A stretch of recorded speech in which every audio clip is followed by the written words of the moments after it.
the BTK trio wants to prove M3 wasn't just a fluke, and Hoon looking to win back his fans.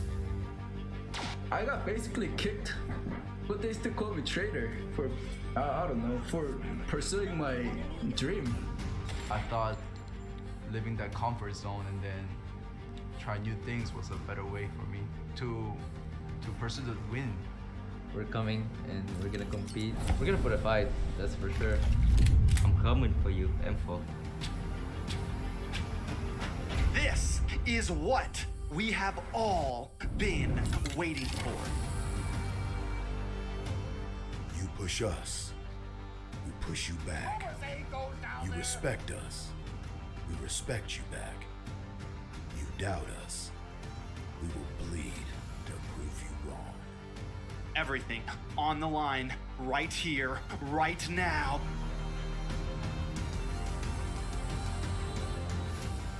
Definitely, they're not underestimating us as much as they did in M3. People probably see us and take us more seriously now, especially considering our accomplishment back then. I want to be the first in the world. I want to win a world championship. And the only way to really do that is day in and day out. There's no relaxing. You have to keep going. Here comes the Valley.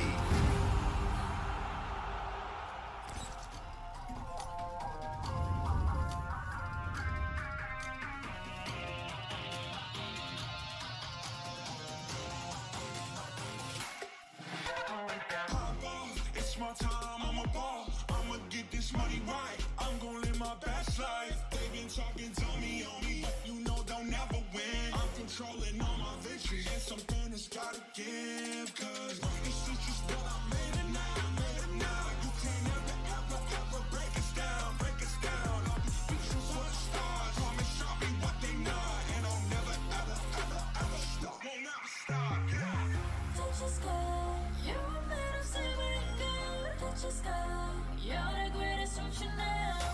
You and I can make it out of the crowd. Hang tight, we gonna reach for the greatness. We will always rise, we will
The sky is so vast, isn't it? My little flare.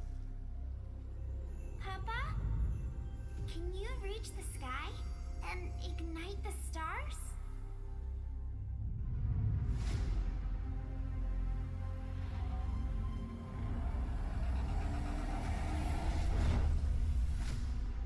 Of course, honey bunch.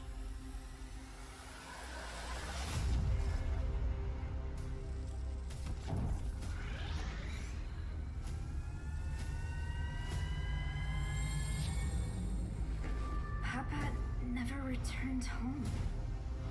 He's among the stars now. But what about me?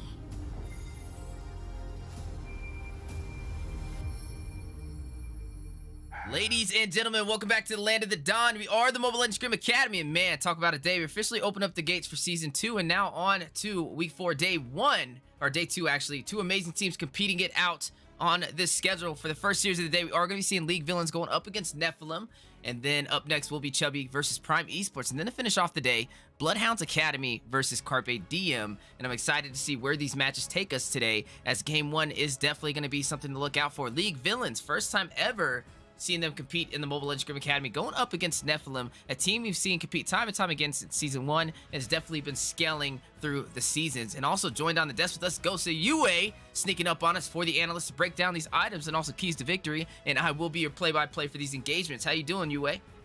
Yes, sir. Yes, sir. Thank you, Wheezy, for having me here today. League Villains, one of the first-time teams coming in from MLSA, and so is Nephilim. Honestly, I think these teams are all preparing for that NACT. So, you know, everyone's trying hard, trying to get into their scrims, you know, really using MLSA as the place to come together.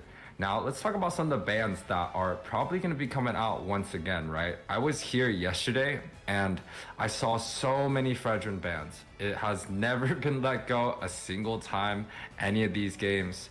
So it's probably something like a Fredrin band, our lot, maybe the Joy, maybe the Kaja, something like that. But again, like, you know, a lot of these scrims, and I do watch some of the professional games overseas, and I still think we should be banning out a lot of the mages, a lot of the marksmen. I do want to see if I can, you know, find a team that will be willing to play that 1-1, willing to play that Eve or something like that, or even the Glue. There goes the Valentina ban, right? Weezy, so what do you think these teams are going to be banning out today?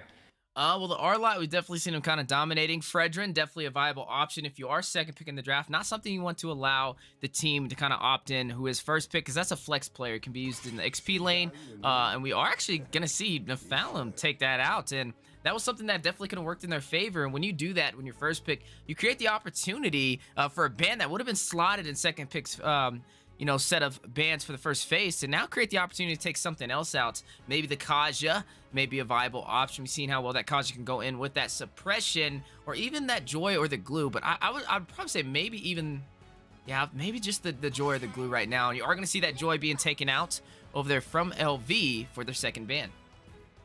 Yeah, honestly, even with the nerfs that are coming in with that Glue, they nerfed the first skill, I think, by 50% of the damage. They also nerfed the regen that comes with it, about 50%. So even with those two nerfs, right, Glue is still on the board, sitting in the ban table. And a interesting ban coming out, we do see that Lolita, right? This hero, for me personally, I love Lolita. It is one of the better tanks.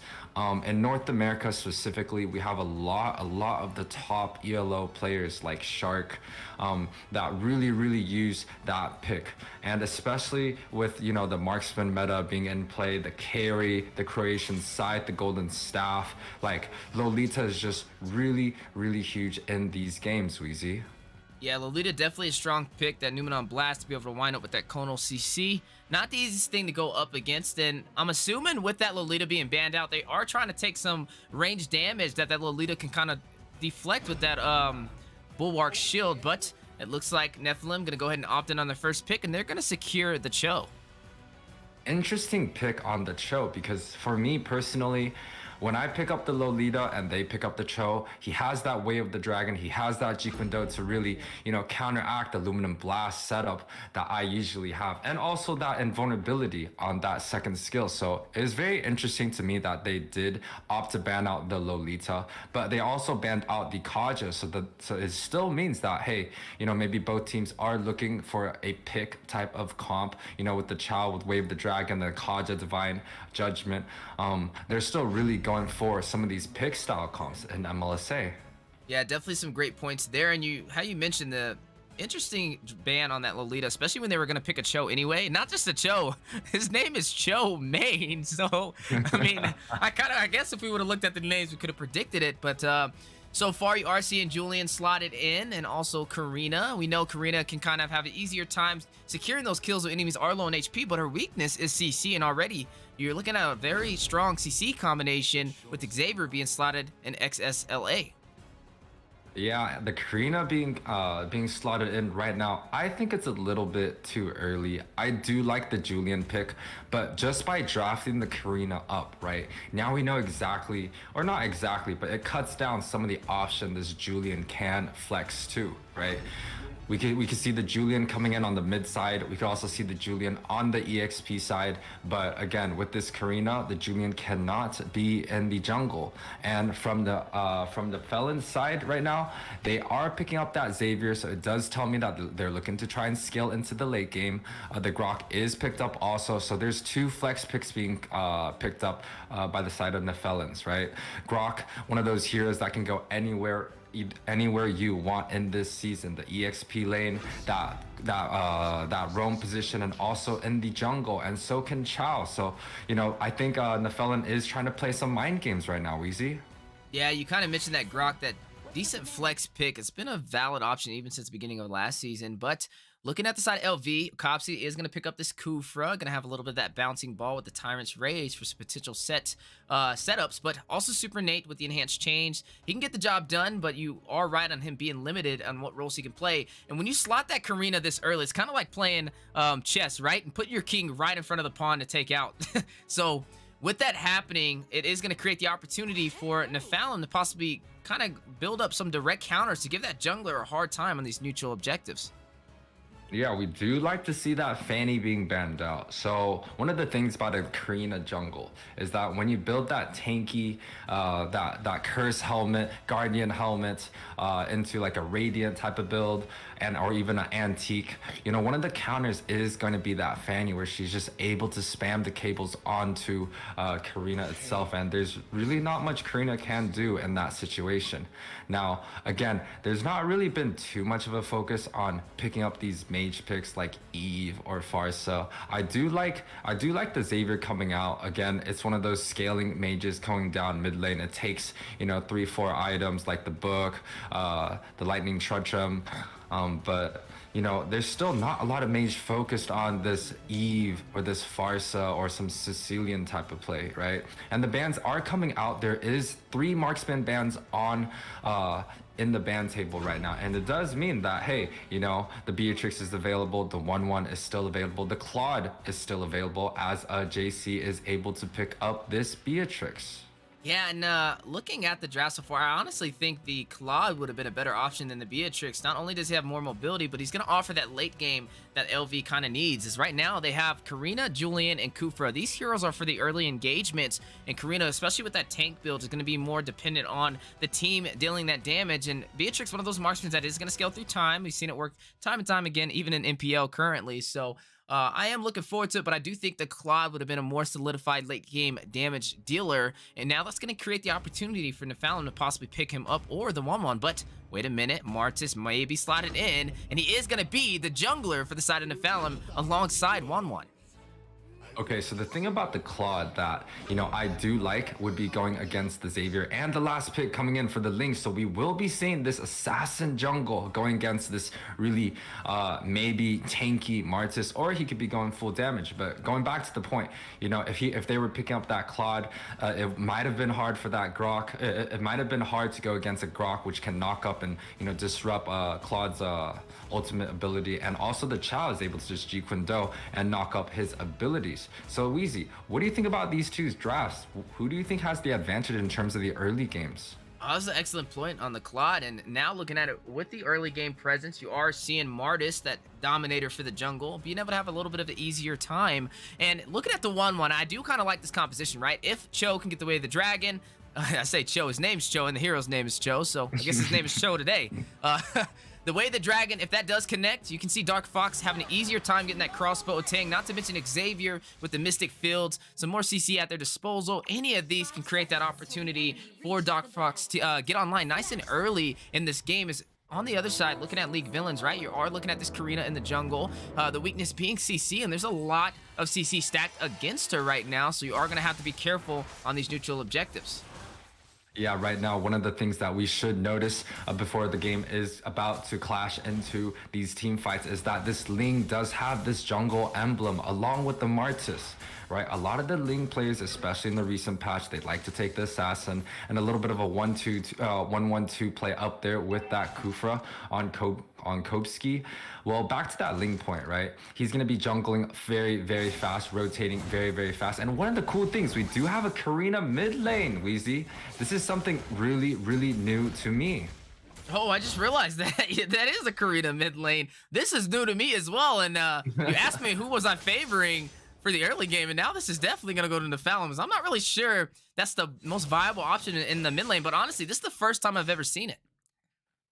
Yeah, I really like, you know, having that Xavier going up at the mid lane, especially with the Grok is able to just really lane clear extremely, extremely fast, make sure they could save up.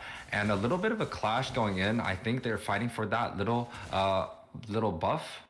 Yeah, it looks like they may be going over the battle for the Lethal Wanderer. A little bit of a mobilization onto Super Nate, but he is going to be able to get out of there with half HP. And looks like Letho is going to go to level 1. That's his actual name. And that is going to be Ling picking that up. But look a minute, wait, you are going to see a fight in the mid-river. Guardian's Barrier going in, Mortal Coils for possible pick-off. But no, looks like both sides are going to be able to disengage.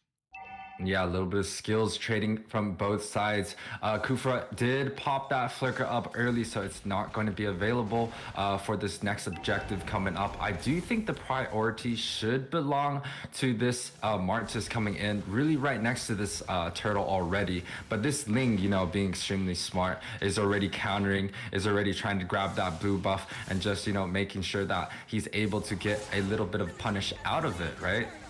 Yeah, definitely getting some punish, but Eric is going to go ahead and pick up this turtle. First neutral objective going to the side of Nephilim to give him a slight advantage. But looking at League villains, even though they weren't able to get this turtle, they were able to secure a lot more farms. They are currently up by 400 gold.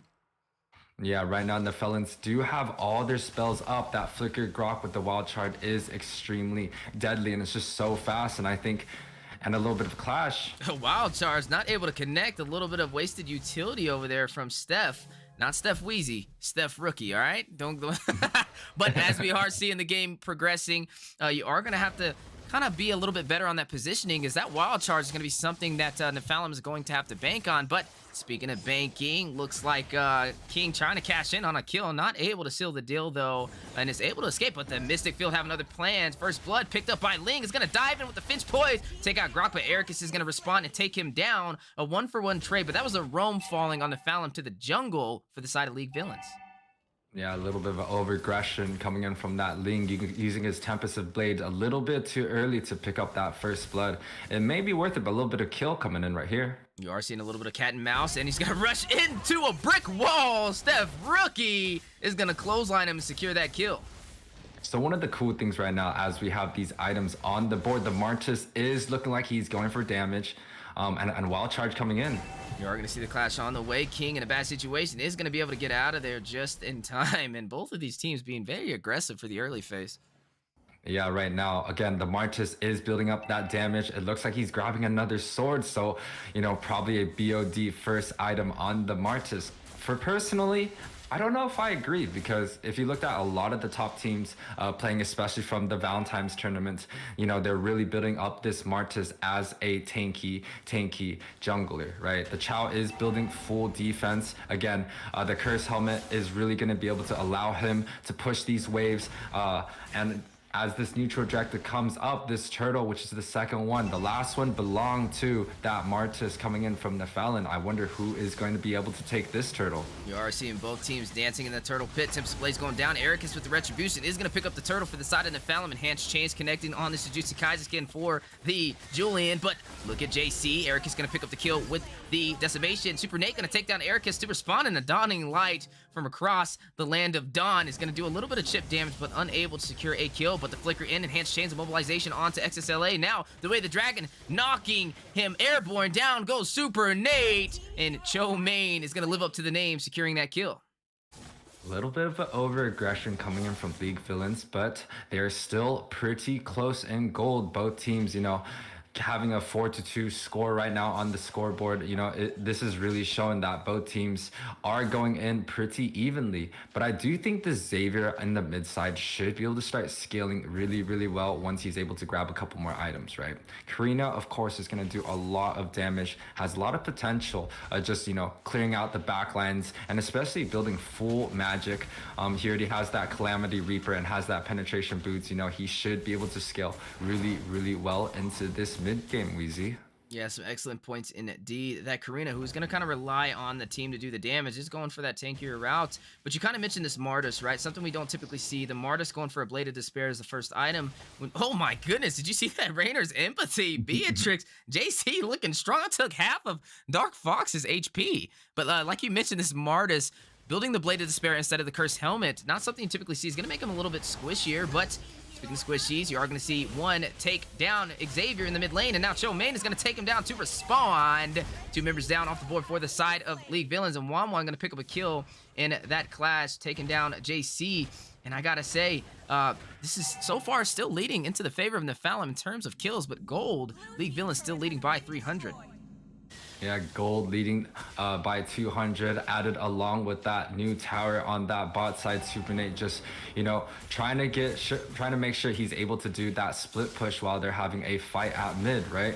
Some of the items that have been picked up and a little bit of clash. Clash on the way the Dragon for the CC, but now hit with the Mortal Coils and the Decimation combo, a 2-for-1. You're going to see Super Nate fall on the bottom side, and Cho Main going to burst down the tier 1 turret. A lot of items being come online right now. The Martis is able to pick up that Blade of Despair. The Clock of Destiny finish for that Xavier. These scalings are going to be pushed really, really far ahead right now. We should start seeing some clash, especially along this first turtle, right? You're going to see the fight over the turtle. JC on the top side is going to push in the tier 1 turret. Now one going to pick up the turtle with the retribution, the power of Ling, but now hit with the way of the dragon, and Eric is sending him to the caster's desk with the decimation of this Martis. Chase on the way though, count mouse play, but you are seeing the aggressors being Nephilim. Looks like Eric is going in for a double kill. Is going to take down JC with another decimation, and now looking like a full linebacker on the chase. Dawning Light doing some additional damage. King forcing to recall back to the base with barely any HP, and they're going to continue this engagement, not trying to give any room for League Villains to breathe. Not any room for League Villains to breathe. I just want to appreciate Chow being first picked up, right, by this Chow man. He's really showing a lot of mechanics come in and a little bit of over-aggression. King is going to find the Shadow Assault, takes down Ericus to respond, and now Super Nate picking up another kill is going to take down Grok. 2 members off the board, but the Dawning Light for the triple damage. XSLA is going to burst down King, and this is going to force Super Nate and Koshi out of that river, but no. Look at the damage. Super Nate is going to rush in with the enhanced chains and also that sword, and that was a lot of damage in his favor. Both members recalling, but on the top side, Dark Fox able to find the weakness points, hits the crossbow at Tang, and takes down JC on this Beatrix.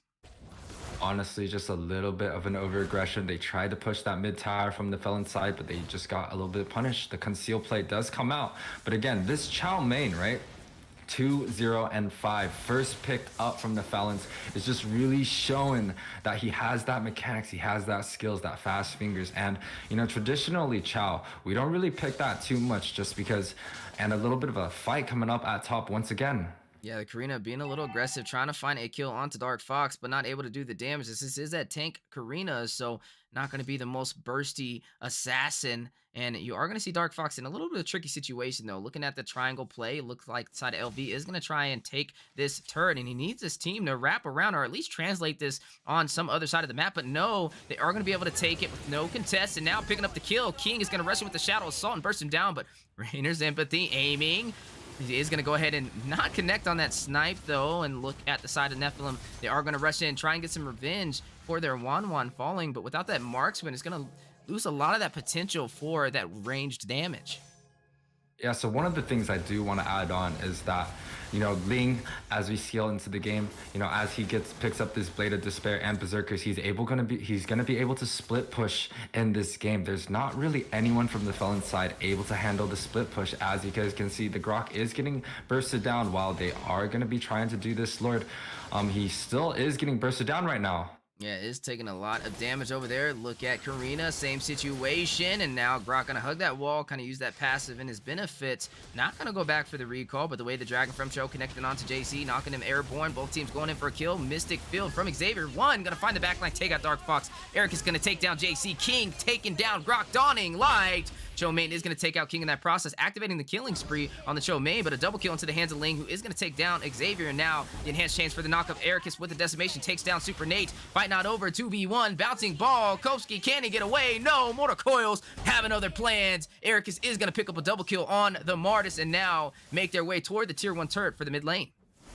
Extremely close game coming in from both sides, but I have to give that advantage towards Nephilim right now, right?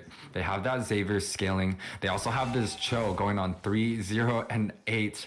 You know, out of the 15 kills, he's there for 11 of the times. Every single time the Wave of Dragon hits, a kill is being pushed off onto their team, right? And you know, 30k to 31k, right now the items, in terms of the items, right? Beatrix is able to pick up that Malefic Roar. Martis going back, getting that Blade of Despair, and going for actually a tanky route. So this is actually something really, really interesting for me.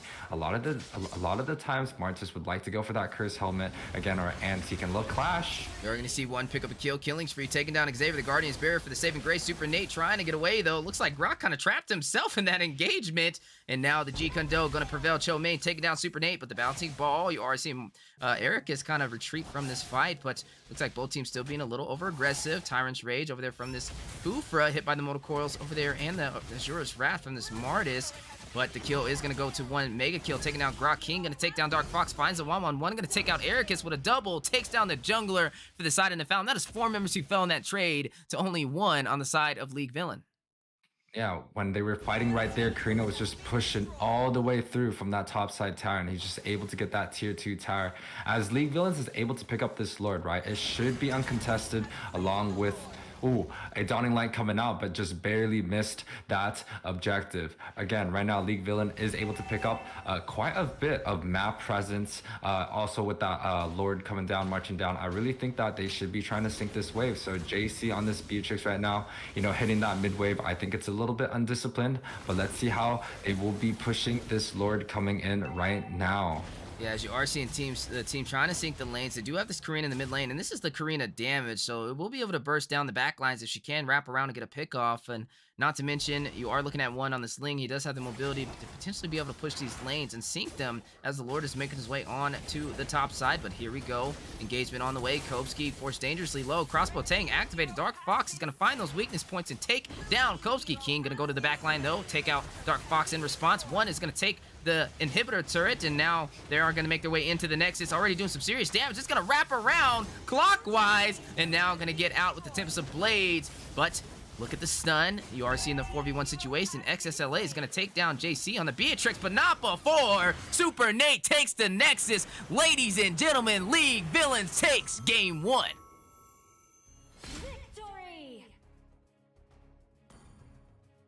What an exciting end to this game, right? You know, we doubted that Karina coming in. Honestly, they had 3 melee heroes on the team of League Villains, and they're just able to really push through. Ling MVP 3-1 and 7-3 and 1, able to pick up that Berserker's Fury, BOD, and Endless Battle. You know, just pick up all the items necessary to be able to just chop down on some of the heroes coming from Nephilim, right?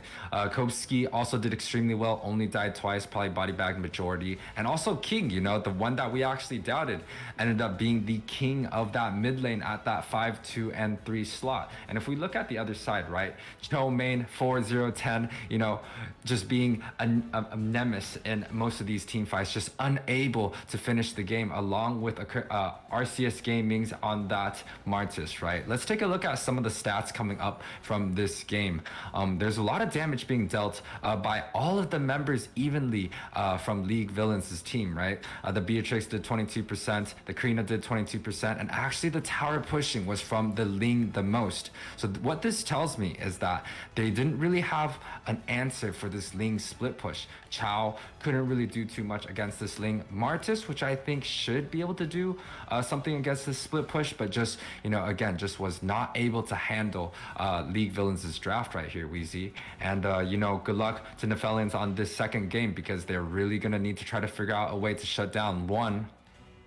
Yeah, definitely going to have to shut down one, and League Villains able to take the win. Honestly, I didn't expect the Karina in the mid lane to work, but may have to pull that out in my toolbox for Team FaZe, and that is going to be the win going to the side of League Villains up against Nephilim for the first series of the day. But that's just it. This is only the first match, as these teams are battling in a best of 3, League Villains versus Nephilim. Up next after that, we will be seeing Chubby versus Prime Esports, and then to close out the day, Bloodhounds Academy up against Carpe Diem, all live on the Mobile Legends Scrim Academy, and we appreciate everybody tuning in. But we gotta see what is the game plan for Nephilim and also League Villains. Are we gonna see League Villains close it out with a sweep 2-0 for the first series of the day, or will we see Nephilim get online, find a game plan, and disrupt even the unorthodox draft that League Villains has been kind of finalizing so far? Definitely tune in, as both these teams are getting ready to embark back into the Land of the Dawn for Game 2.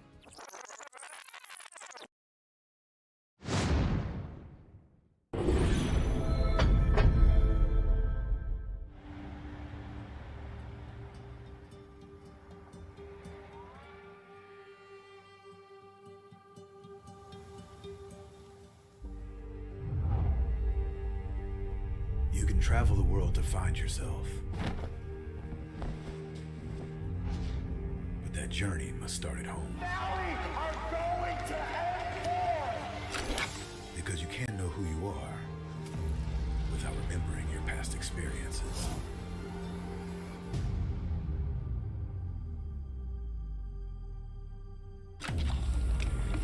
Basic is returning to Asia for his redemption. The BTK trio wants to prove M3 wasn't just a fluke, and Hoon looking to win back his fame. I got basically kicked, but they still call me traitor for, I don't know, for pursuing my dream. I thought living that comfort zone and then try new things was a better way for me to pursue the win. We're coming and we're gonna compete. We're gonna put a fight, that's for sure. I'm coming for you, M4.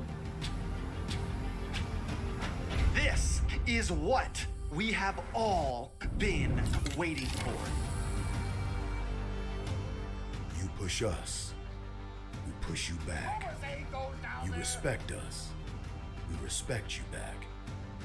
You doubt us, we will bleed to prove you wrong. Everything on the line, right here, right now.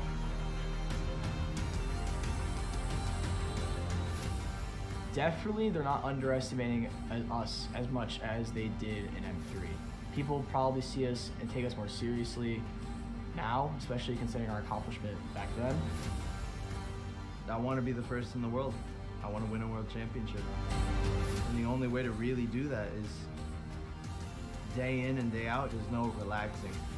You have to keep going. Here comes the valley.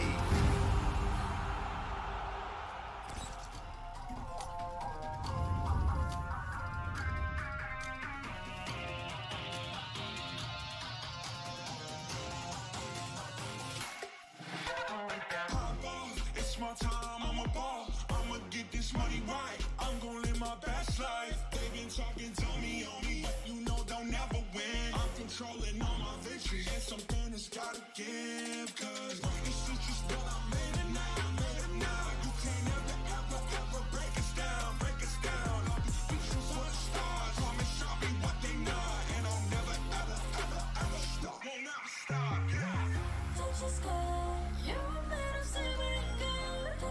Ladies and gentlemen, welcome back to the Land of the Dawn. We are the Mobile Legends Scrim Academy. Talk about an insane match already. About a 13-minute finish. We were able to see League Villains, a brand new team in the MLSA, take down Nephilim, a team we've seen compete time and time again since Season 1 of the MLSA. And now, with the side of League Villains having match point, may be able to possibly get the sweep. And the question is, are we going to see Nephilim have a game plan, be able to turn the tide in their favor and drag this out to a game 3? Or are we going to see League Villains dominate with the unorthodox draft at Karina mid lane, be able to prevail and secure a sweep for the first series of the day? Joined on the desk, we do have the amazing Caster to break down these items and keys to victories. We'll be your analyst, and also on one of the best teams in North America. Ladies and gentlemen, Gosu Yue is in the building, and I will be your play-by-play to break down these engagements and also these clashes to paint that perfect picture. How you doing, Yue? I'm doing good, Weezy. Thanks for having me once again. Again, one of the things that I'm super excited to see, that Ling pick coming in from 1, just able to split push and just dominate the other side of the map while their team is just grouped up as 4 and team fight. I want to see the Felons try to figure out an answer for this, right? For me personally, something like an Esmeralda split pushing side against the Ling should do the work. Maybe even like a Benedetta, or pick up the Fanny themselves and just have 2 people split pushing on each side. Or they could actually pick up the Ling, right? So we do see this first ban Joy being comed out. Again, it's one of these mobility heroes. I would honestly like to see a 1-1 ban. They did play a 1-1 last game, but it just did not work out. But 1-1 is one of those heroes that is extremely annoying. And the Julian ban comes out.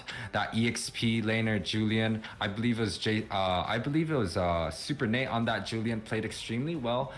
Had a little bit of over-aggression towards that mid-early game, but, was able to close out that inhibitor tower towards the end of the game, Weezy. Yeah, definitely having to watch out. You kind of mentioned that Ling with that split push capability, not really an answer for the side of Nephilim, which created that opportunity for that early finish. And now looking at the ban so far, you are going to see this carry be slotted out, trying to limit some of the marksmen available for the side of League Villains. But we know carry got a recent nerf. Not really one of the strongest marksmen, but still can definitely get the job done if you're not on your top of your game. Carry ban coming out, which is very interesting. I believe carry was let open for the first phase of draft, but no one was picking that up, right? And we do see this Fredrin being banned out once again. This is that hero in MLSA that nobody lets him through. I have not seen a Fredrin come out in any of these games, and for good reason, right? That walking Petri, the CC coming in from the second skill and able to just refresh his cooldown and then go back and doing work again, right? Fredrin also has that ultimate ability to be able to just, free retreat turtles, and a Martis ban being coming out, right?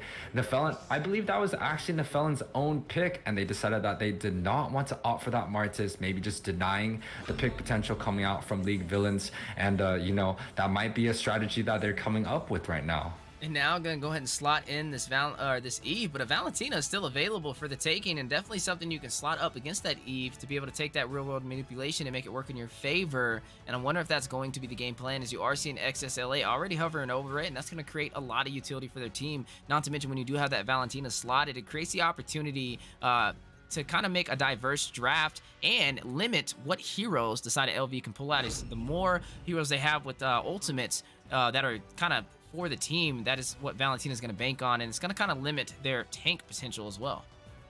Yeah, we really love this Eve being picked up by League Villains. Eve, honestly, traditionally, again, one of these great mages, very meta dominating, right? The first time that Eve came out, I don't think people were using it to its full ability, but as a couple weeks passed, Eve was just literally the #1 pick at the mage position. It was like a pick or ban for a couple seasons until they nerfed it, right? And now with that new rework coming in, they shortened the area of the real world manipulation and added a bigger slow effect on that first and second skills. I'm really happy to be able to see this Eve being picked up, and also the Valentina, which is banned from the first game, right? And this Moskov, again, one of the heroes that have been nerfed in that last patch. With just carry being banned out, I would like to see maybe the 1-1 coming into play, or even that Beatrix being picked up as Kovsky picks up that Cho, denying it from the Cho main. Yeah, gonna definitely deny the Cho main his favorite pick, and gonna go ahead and take up this Lapu instead. The Lapu definitely can get the job done. He does have that Bravest Fighter, can immune that CC. He did take a little bit of a slight nerf with the recent patch, but we are still seeing a lot of teams kind of prioritize him, even inside of MPL, so you can't count him out. And also, he is a solid answer to be able to rush into the backline on King, who is going to have that manipulation, that 5x5 zonage, but maybe a possible plan for Cho main to rush and burst him down before he can use the most out of that ultimate. Yeah, some of the heroes that are on the board, a lot of heroes that are actually on the board, right? The Lolita was banned out the first game. I would be, excited to see maybe put Kopsky on that Lolita and give that Chow over to that EXP lane. That would really do a lot of harm towards Moscov's, first skill, his basic attack ability, along with that Inspired that he's picked up. Lolita's just able to block majority of that damage. Now, you talked about this Lapu, right? We also know that Lapu recently was nerfed, but he is still considered one of the best hero. Now, what is not on the board and nobody has picked up is that Esmeralda, and the Esmeralda does get banned out. Man, I was so excited. I thought the Esmeralda would have came out against that Lapu, especially with that recent buff, Wheezy. Yeah, I would have thought the same thing, and I was hoping they would slot him in, but looks like the side of Nephilim a little bit ahead of the power curve is going to go ahead and ban that out, and now both bans being finalized for both teams. Karina has been taken out from the side of LV, and now, looking at what's left, right, they still need a jungler, and I'm wondering what the game plan is going to be from Super Nate, and I already see his battle spell down there, and I'm kind of scratching my head. How do I see a Retribution, and he hasn't even slotted a hero yet? But looking forward, we are going to see Steph Rookie hovering over this Atlas, and is Atlas the right choice, right? You are going to be rushing into a Claude who does have that battle mirror image, not to mention a Cho who does have the way of the dragon to displace you when you are trying to provide that set utility for your team.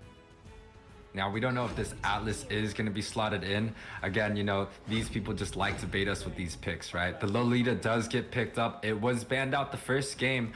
And, I think it's a really, really great pick. It's traditionally just one of those easier support / tank, especially with a concussive blast being put onto his emblem, can easily burst down a target with his first skill and clear waves relatively fast. We do see one back on his Ling, right? He did so well on the first game, and Nephilim was just unable to deal with the Ling split push. And what do you think about this Grok pick, right? Who's going to be coming down mid, the Grok or the Cho, Easy?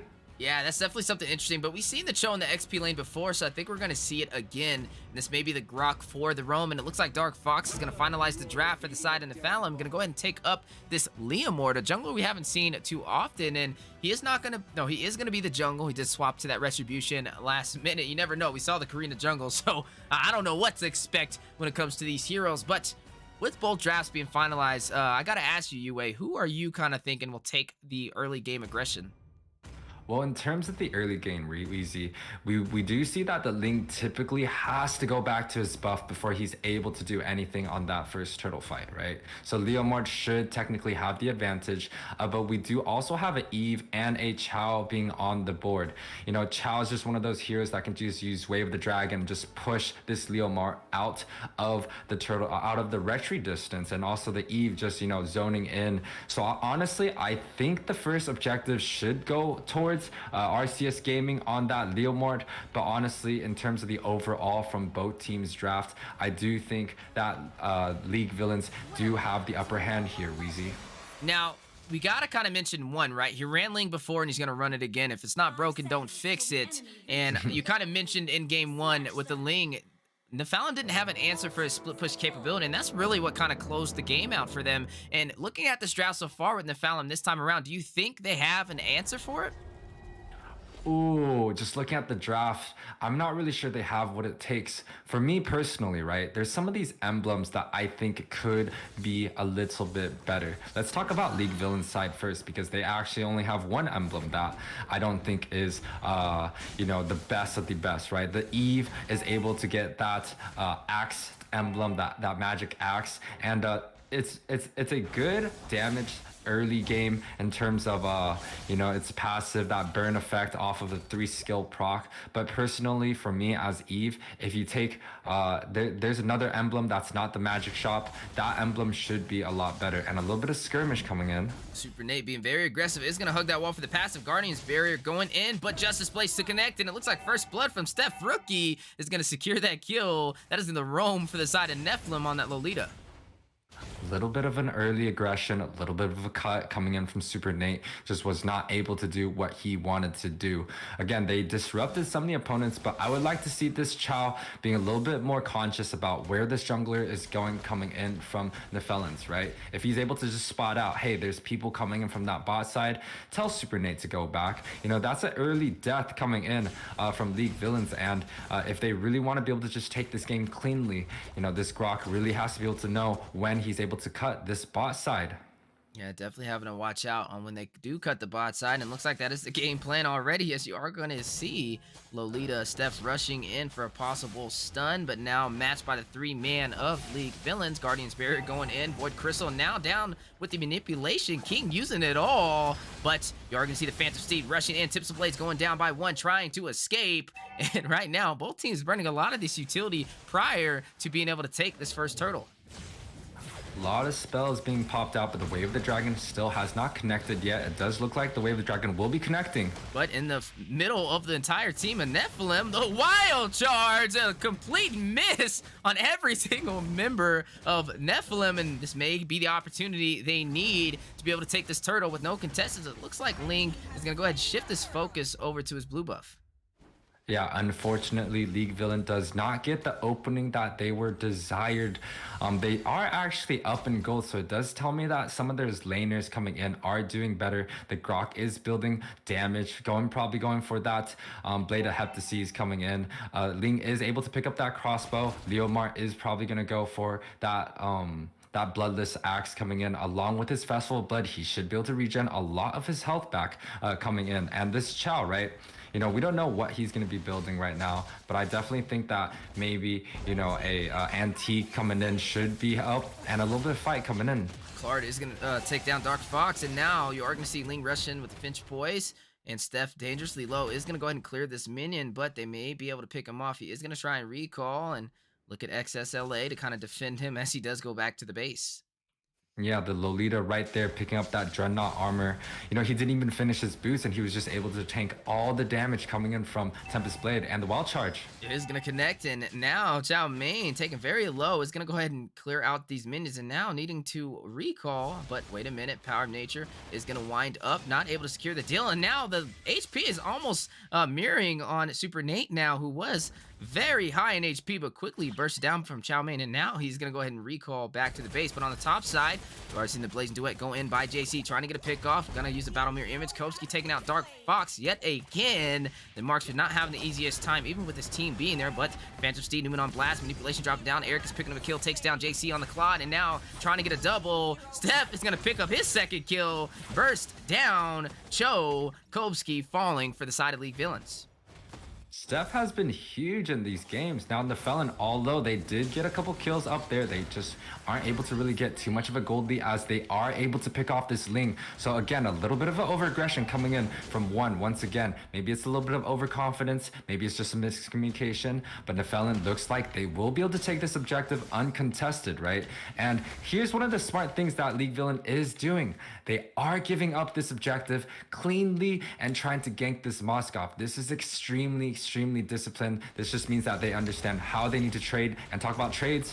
You are going to see Moskov getting out of that manipulation, and now will they be able to take this turret? You are seeing Turtle go to the side of Nephilim, and now they are rushing up to the top side to save their marksman, as he is fighting up against JC, who does still have the minions in his favor, but the team decided to disengage, and now Nephilim making their way to the top is going to try and punish JC. He is going to use that Battle Mirror Image, is going to escape from the Numeon Blast, winding up from Steph, and he is going to be able to get out of there with little to no damage taken, but looks like this is a mirror image effect of what we just seen 20 seconds ago, but this time Nephilim is going to go ahead and proxy his lane and possibly burst him down, and he is kind of waiting for his team to get over there, but will they make it in time? The Wild Charge, where did that go? The Way of the Dragon connecting, knocking Dark Fox airborne, and now taken down by King on this Eve, and gonna go ahead and try and pick up another kill. Look at Steph in a bad situation, 4v1. JC is gonna shut him down and now shift that focus over to the tier 1 turret for the top side, and it looks like they will be, no, they're not able to take this, but on the bottom side, you are seeing the lanes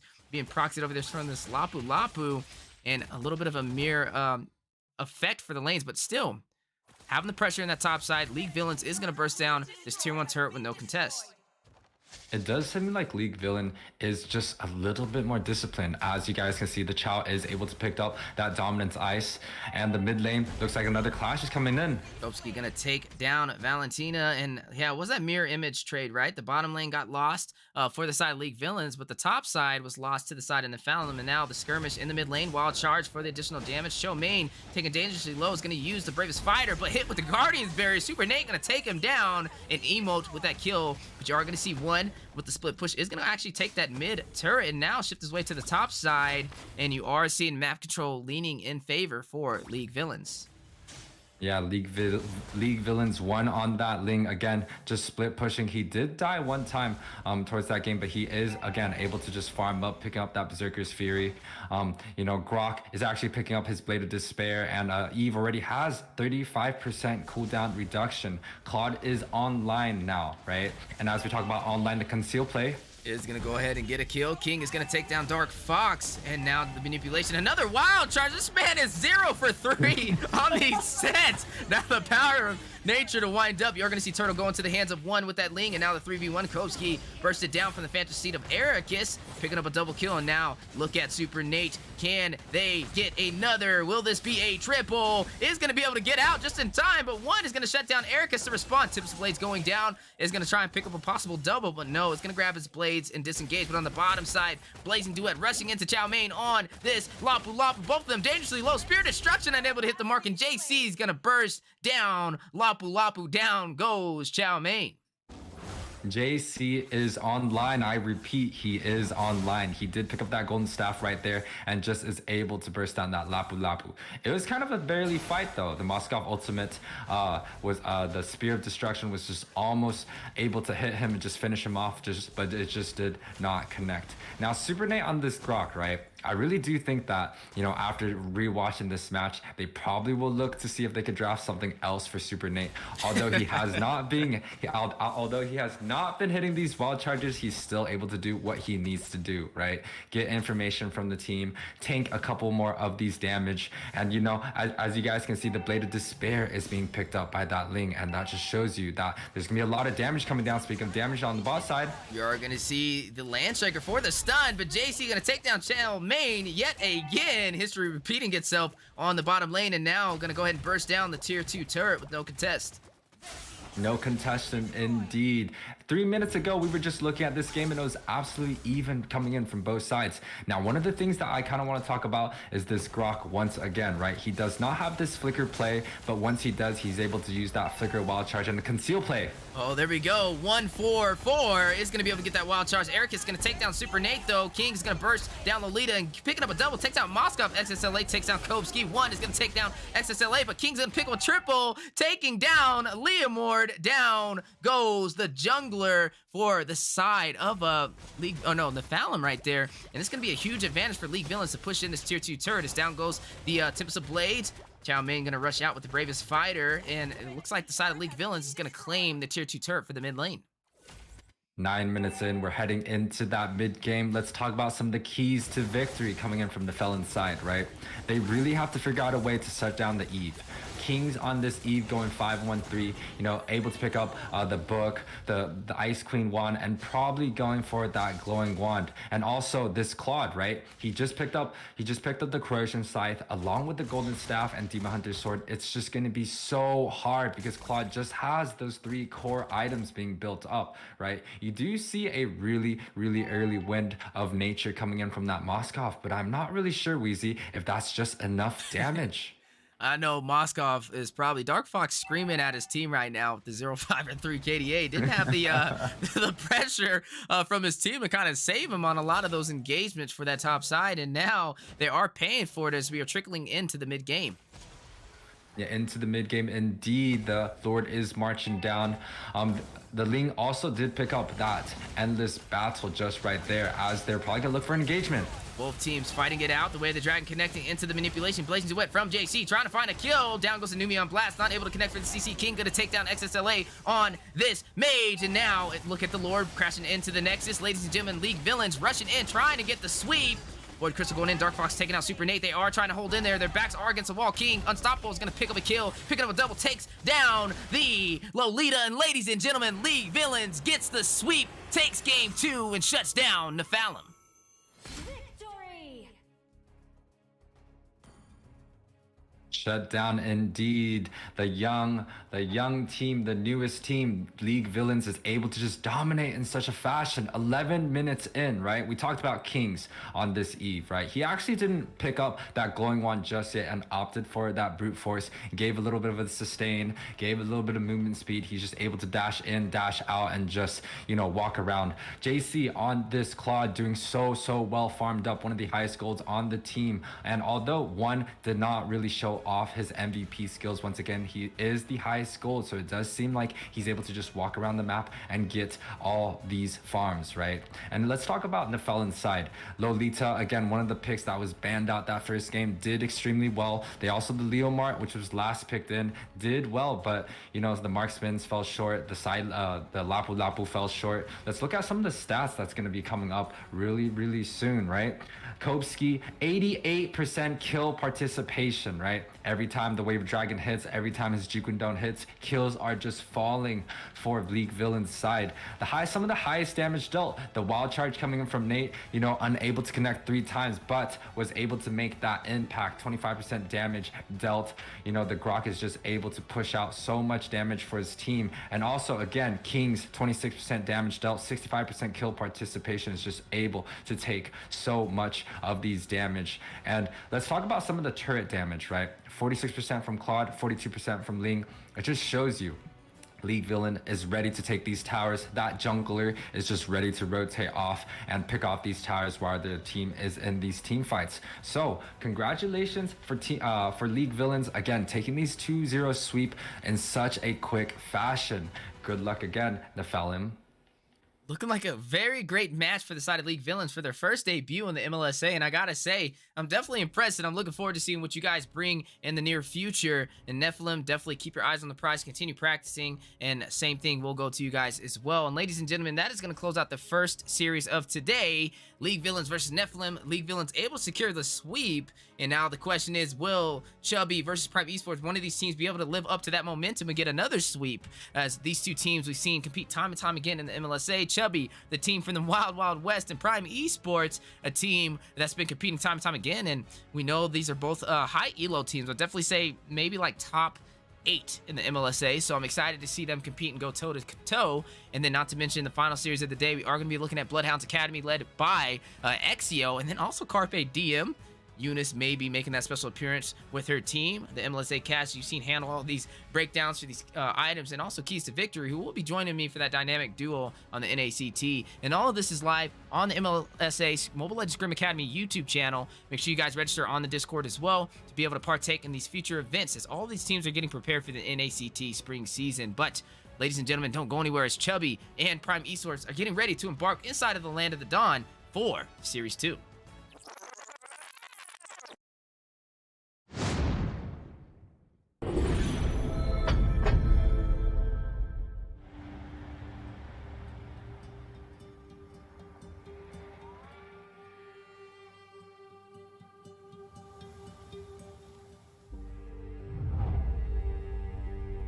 You can travel the world to find yourself.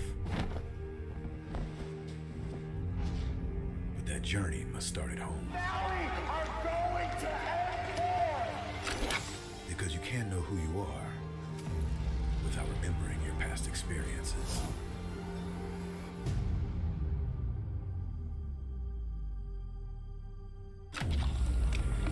Basic is returning to Asia for his redemption. The BTK trio wants to prove M3 wasn't just a fluke, and Hoon looking to win back his fans. I got basically kicked, but they still call me traitor for, I don't know, for pursuing my dream. I thought living that comfort zone and then try new things was a better way for me to pursue the win. We're coming and we're gonna compete. We're gonna put a fight, that's for sure. I'm coming for you, M4.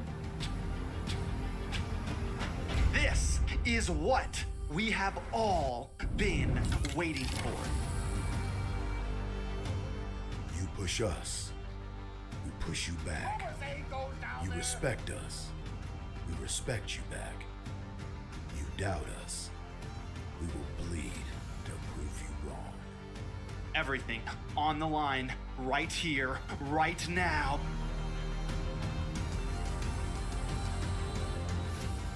Definitely, they're not underestimating us as much as they did in M3.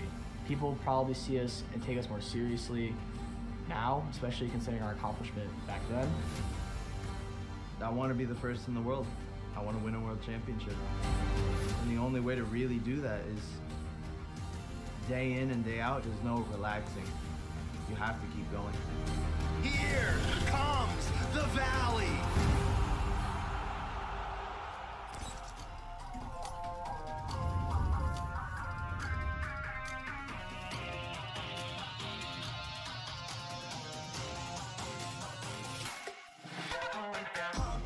It's my time, I'm a ball. I'ma get this money right. I'm gonna live my best life. They been talking to me on me, but you know they'll never win. I'm controlling all my victories, and something that's gotta give. Cause it's just what I made it now, You can't ever break us down, I'll be speechless for the stars. Call me Chubby, what they not, and I'll never ever stop. Won't never stop, yeah. Touch the sky, you're made of silver and gold. Touch the sky, you're the greatest option now. You and I can make it out of the cold. Hang tight, we gonna reach for the greatness. We will always rise, we will never fall. Fight in our hearts, and we are strong. Even though we know our backs against the wall. Can you take your aim? You know that this is. I've been down, been waiting so long. I'm here for the crown, I'm here to show off. Greatness time, just waiting to show y'all. This is your time to remember. So many times, I lie in the basement waiting for greatness. No, I won't listen to anyone hating on me and telling me I wouldn't make it. Cause I did everything that they said I couldn't. Caught my footing and I got the controls. I stand for something, I ain't running now. I'm the greatest now, I just wanna make it burn. Don't let me down, don't let it all fall. I'm on the road, accomplish all of my goals, and I ain't gonna let you down.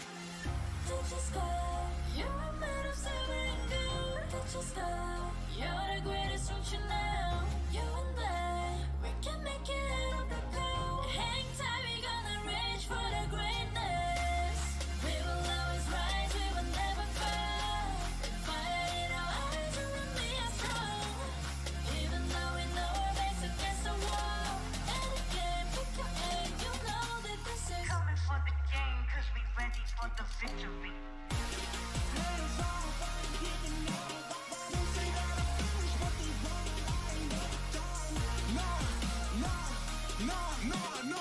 So turn it up, turn it up, turn it up, oh yeah. All you get your hands up, all you raise your hands up. Listen to what you feel and say. We gon' turn it up tonight. We gon' turn it up. We gon' turn it up.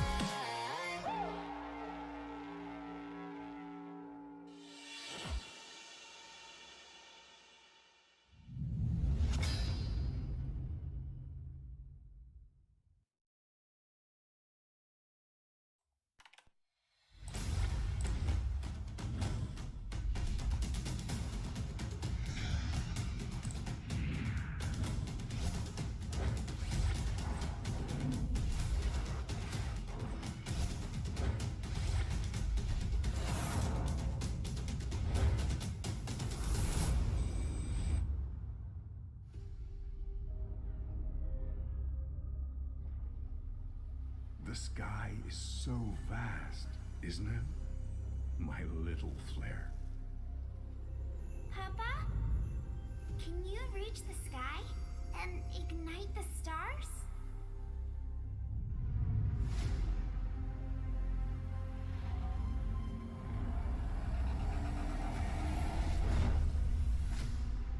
Of course, Honey Bunch.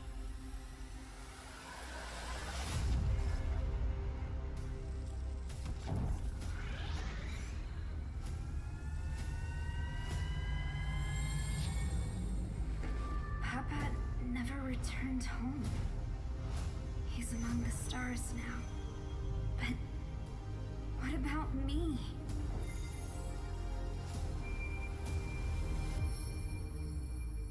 Have faith, little flare.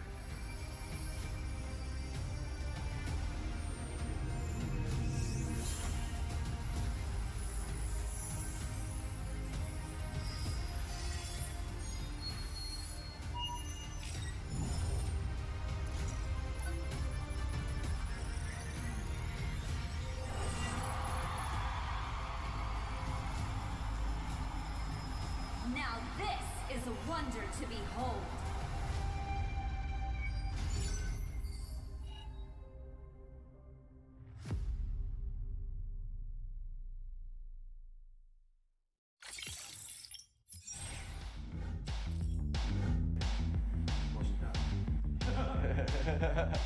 Time. Oh, it's time to make the most of the moment. I'm Hoon, I'm milling for the Valley, and I'm ready. I graduated high school a few months ago. Yeah. We dare to be great. Dude, that's perfect. One more second. Hello, my name is Fly Chicken. I'm XP Lane from the Valley. Let's go. Hey, it's basic. Again. That's right. I like that. We dare. And action. We dare to improve. Hey, it's basic. Coordinator for the Valley. Let's go.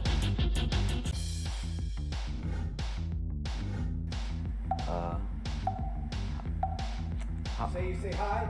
Hi. 3 wasn't good enough. There you go. One more time. 3 wasn't good enough. One more time. You got a better one again. Hi, I'm Chuck. I'm Leighton for the Valley. Let's go. You see my chapped lips on the camera? Like here a little bit? Don't disrespect the US of A. One more. Hi, I'm Moba Zane, Jungle for the Valley, and we're ready.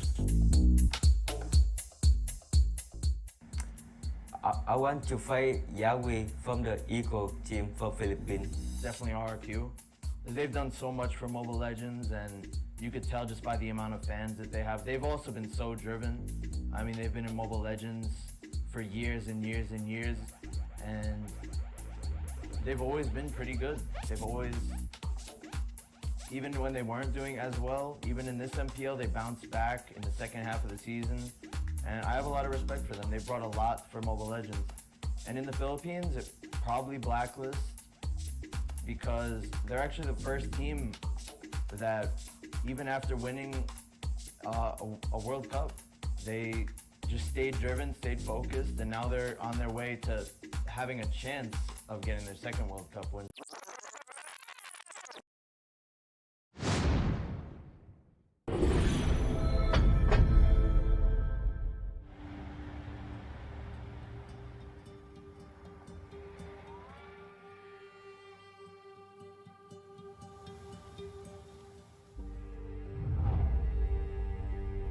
You can travel the world to find yourself.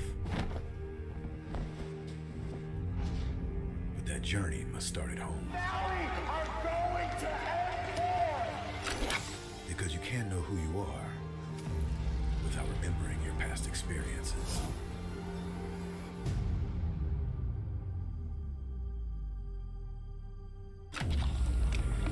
Basic is returning to Asia for his redemption. The BTK trio wants to prove M3 wasn't just a fluke, and Hoon looking to win back his fame. I got basically kicked but they still call me traitor for, I don't know, for pursuing my dream. I thought living that comfort zone and then try new things was a better way for me to pursue the win. We're coming and we're gonna compete. We're gonna put a fight, that's for sure. I'm coming for you, M4. This is what we have all been waiting for. You push us, we push you back. You respect us, we respect you back. You doubt us, we will bleed to prove you wrong. Everything on the line right here, right now.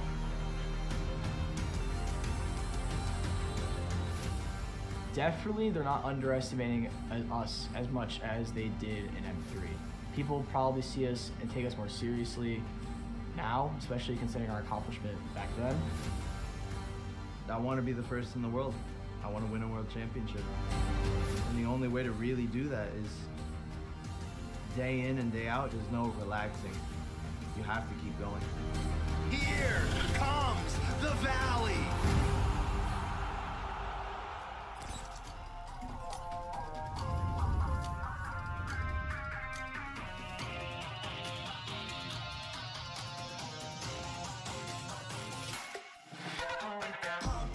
It's my time, I'm a ball. I'ma get this money right. I'm gonna live my best life. They been talking, tell me on me, but you know they'll never win. I'm controlling all my victories, and something that's gotta give. Cause this shit just what I made it now, made it now. You can't ever, ever, ever break us down, break us down. I'll be speechless for the stars. Come and show me what they not, and I'll never, ever, ever, ever stop. Won't never stop, yeah. Touch the sky, you're a man of silver and gold. Touch the sky, you're the greatest option now. You and I can make it out of the cold. Hang tight, we gonna reach for the greatness. We will always rise, we will never fall. Fight in our eyes and we are strong. Even though we know our backs against the wall. And the game's take your aim, you know that this is.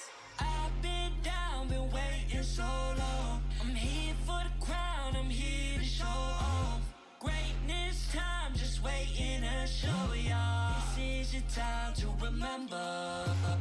So many times I lie in the basement waiting for greatness. No, I won't listen to anyone hating on me and telling me I wouldn't make it. Cause I did everything that they said I couldn't. Caught my footing and I kept the controls. I stand for something, I ain't running now. I'm the greatest now, I just wanna make it proud. Don't let me down, don't let it all. I've been on the road, accomplished all of my goals, and I ain't gonna let you down.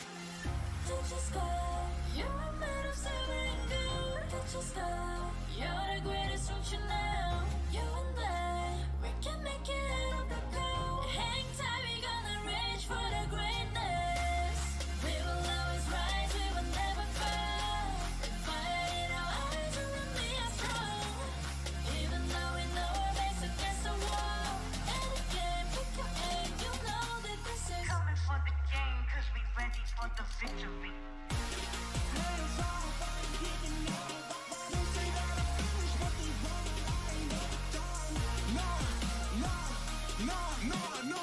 So turn it up, turn it up, turn it all the way up.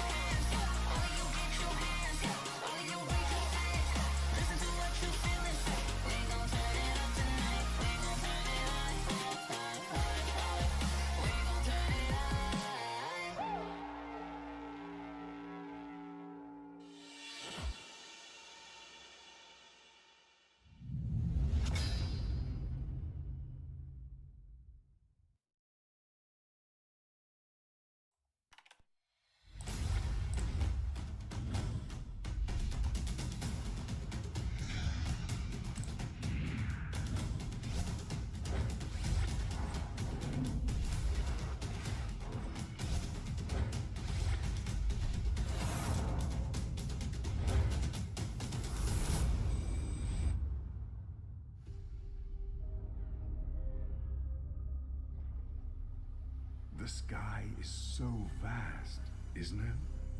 My little flare. Papa? Can you reach the sky and ignite the stars?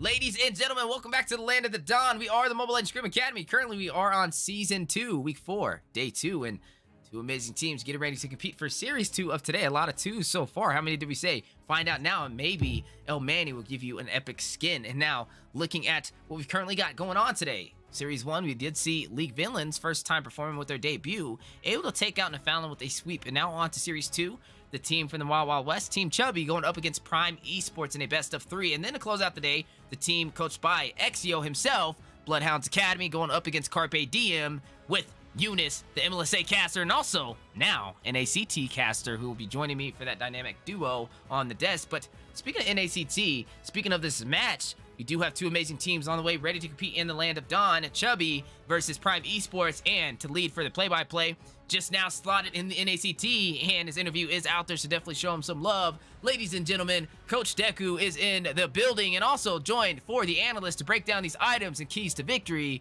El Manny making the appearance to go ahead and break down all of these analytical points. How you guys doing today? I'm doing great, Weezy, and appreciating the exciting announcement there about that interview that is out on that Mobile Legends North American YouTube page. Definitely make sure to go check it out. But speaking of checking out, we got some really strong teams here for Series 2. Team Chubby and Team Prime Esports. Definitely some strong teams. Got to see Team Chubby out there in the MLSA Valentine's Dash, right? Had a pretty strong performance. Ended up going out in that second round, but definitely showed that they are a team that's ready to compete, especially ahead of NACT. But enough from me and what I'm looking and expecting. Manny in the building as well. Please get on here and introduce yourself and tell us how you're feeling about tonight's matches. What's poppin' up? And it's your boy, Poppy Manny, out here in the Casa Desk. Thanks for introducing me, Coach. I'm feeling wonderful tonight. I can't wait to see how this series plays out. If anything, MLSA is notorious for the best teams coming up in here, butting the best heads, putting out all their stratagems on the field to see what they can do to compete for NACT, because this year, North America is on the rise. Speaking on the rise, I wanted to talk a little bit about these bans. So we typically see with Carey and Moskov on the rise, but they have been recently getting less banned, right? Since of this patch notes. We got Julian going on the rise here. Freddy's been more banned. But instead, we see a Joy and a Yiv ban, which I want to say are typically old bans. Even though Joy is still a really strong pick, I would prioritize Natan or Julian right now. Those are strong meta picks, right? So it's kind of weird to me to see these Kadita and Wanwan picks. It's almost like they're either respect banning or they understand, like, it's like the players know each other to see what their strengths are. So kind of peculiar to me. But in regards, I hope to see a lot of picks like Melissa is notorious for. The early game and mid game is always a bunch of brawls, and I can't wait to see how these picks go. But I also do want to talk about some of these highlights. So we've been noticing that a lot of teams have been going a lot more tank and support out of meta junglers. And I want to point out like Belleric jungle or Rafaela jungle. You know, we've been seeing all these wonky pocket picks. So I hope someone throws out a random strategy we haven't seen out here to spice it up a little. You know, I'm kind of getting tired of the meta. So speaking of, what do you think based off these drafts? Obviously, we got Arla on the play. I don't know how he got slipped through there. So, but based off these bans here, what do you think, Coach, has the more? I mean, it's hard to even guess anything, right? There's anything out off the board, but who do you think you have any more knowledge on? Definitely have a little more knowledge on Team Chubby currently. I mean, I'm fairly accustomed to both of these teams. They have performed out in the MLSA, but we did get to see Team Chubby compete in a more tournament fashion setting with that Valentine's Dash, and got to see how they kind of, you know, stack up against a little more skilled opponents with more things on the line. And they definitely are a team that can rise to the occasion. We haven't got to see Prime Esports outside of scrims, and we know that's always different, and I feel like maybe a little more experience coming from Team Chubby. We know they have some OG players. They're not really new.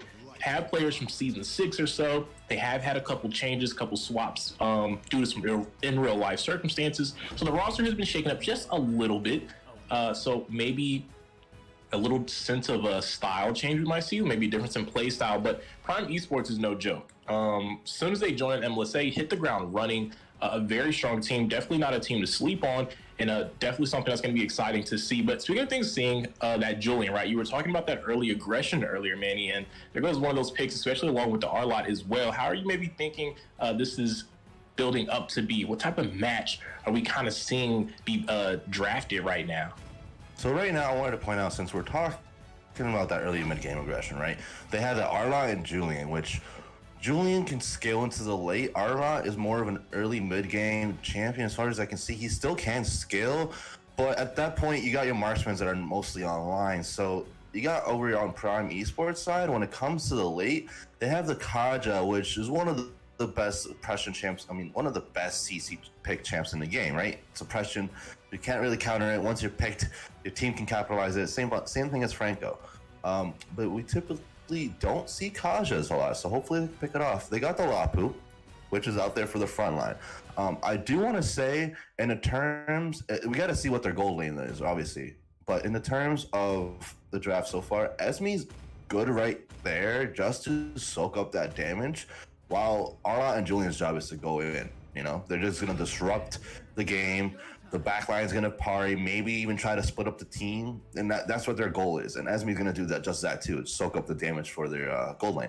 But seeing this Claude in the gold lane, they're trying to go for the on-hit damage, since they're probably thinking that on the side of Chubby that they're going to go beefier. Or maybe they're just picking up the Esme. Since she's beefy, they need to have some on-hit carrier Claude. But they're definitely probably going to prioritize getting that Claude online. So having that Kaja there is going to be really key for them. But right now, just from Arla and Julian, it's going to be a really tough game for early and mid game for Prime Esports, because that is a lot of brawling potential on the side of Chubby. But we got to see what their goal lane is. You know, if they have a lot of aggression, what are they going to make up for in the late game? You know, and what also if they're going to have the Esmeralda roam or Mage, depending on where they're sliding it, what are they going to use to peel off for their goal lane while their two fighters going for that aggression? So it's a lot of hesitation here, but honestly, it can go both ways. But in the terms of early mid game, I'm definitely going to go for Chubby right here. They have a stronger front. You know, Manny, that's really interesting that you say that, because while we're looking at these picks be slotted and these bans starting to get finalized for the second half, I kind of had a different spin on this. I actually feel that the side of Prime Esports has a nice early to mid. We do know, right, not Julian, but Arlot is quite a nuisance, right? A big troublemaker in the lane of Dawn that's been recently dropped out with that new patch as well, where Julian has been buffed, and why you see him picked up by Prime Esports. The real answer for him is, you know, quite a bit of CC, right? And so far, all we have from the side of Team Chubby is Kaja with that suppression. But with that being said, it is a pick-off. You can only find one target, and when there's a Julian, you know, an Arlot and an Esmeralda, you have to make a tough decision on who you're going to go for. And for that early game, I mean, Arlot, as soon as Arlot goes out, he can do a pretty decent amount of damage. You know, he's very strong at 4. Same with Esmeralda, but Julian gets online as soon as he gets that level 3. Definitely going to be having the early advantage than anyone so far on the side of Team Chubby. And while they are, you know, very strong, they kind of all do have a timer as well, minus Esmeralda. But Julian and Arlot are really strong so far through that early mid game from what we've seen. We know Julian is insane with the burst. And the rest of the members from the side of Team Chubby so far just aren't, there's not much damage coming in. You have Claude, but that's late game, right? Kaja is for the CC, Lapu is pretty decent through all stages of the game. But they did just pick up Amon. So there is some answer to that early aggression coming out from the side of Prime Esports here, but I'm still gonna have to give it up to them for at least having that early to mid transition so far. So I do like that pickup. The Amon, it's one of my favorites. It's really good aggression right there. And like you said, looking at it from your point of view, I can see that. The Kaja is really a strong counter pick, considering for the burst. But if we do look at now that we're heading to the end phases of this draft, their tank seems to be more of a CC set type of player. So that's really good to blend in the whole build of their team. As well as having Melissa. Melissa is a really strong late game assassin. I mean, not assassin, my apologies, marksman. She just hits so hard that she might as well be an assassin, you know? Same thing with Moskov and Carrie. It's on par with that. The new items really did these number of heroes well. So having that Lolita right there, staple draft, again, having a well CC roam, a set roam, really makes this draft blend well. But they slotted in the Esme Mage, which is unique, but so they're gonna go for peeling for the Nabara. But in the terms of having that Valentina slide in for Prime right at the end right there, just to balance things out and copy the Lolita set, which is the most reliable course of action here, I believe, or even the Arlot set, that would be well for their team. Along with the Kaja pick, I think Prime has a solid draft and they balance it out. And I think I'm leaning on the side of Prime now for these early mid-game brawls, considering how they have the Valentina once she's online and Kaja picks. There'll be really good picks for the Yaman and Lapu or Claude if they rotate when it comes to these turtle plays. So at the end of the day, I think the team's got balance here. To compensate for the new OP champ stats, Julian's buff, they have a suppression. They have the Valentina copy. I think that it's going to be a well-even game throughout each phase of the stages here. Now it just comes down to placements and where everyone is on the rotations, I believe, at this point, and how well farmed everyone's going to be. So considering that note, Deku, who are you placing your money on in the terms of these first 3 minutes that we're going to see so far? I think Prime Esports, I'm still going to have to rock with them just because I feel like they have a lot more capabilities for engages, right? You have Lolita, you have Esmeralda with the Falling Star Moon. You also have Julian if he's able to find a nice little ambush spot with those enhanced chains to be able to get a nice knockup. And they stack really well together. These picks kind of mesh together pretty well. I do want to say, though, you made an interesting point about the Valentina. Getting that Numium Blast, it does offer the side of Team Chubby something I feel like they were lacking, right? With the Kaja, we know you only get the pick off, it's a single target. With the members of Prime Esports, there's a lot of targets and a strong team fight presence that they have, which Kaja's not very strong or known or utilized for. And I feel like with that Valentina, it gave them the answer they needed because, like you said, able to pick up that Numium Blast from Lolita, now you have an ultimate that comes into uses for those team fights. But speaking of fights, Darius overstaying and overcommitting his welcome in the jungle, trying to provide pressure to this Arlot here on Coffee, but all just going to lose his flicker early on in the game, and that's a major spell lost from the side of Team Chubby, but more action in the mid side. Charge coming out, first bloods into the hands of Amon here. They're going to be able to get to first blood and strike early up against Prime Esports. We talked about that early aggression coming out from Chubby with the Amon pick.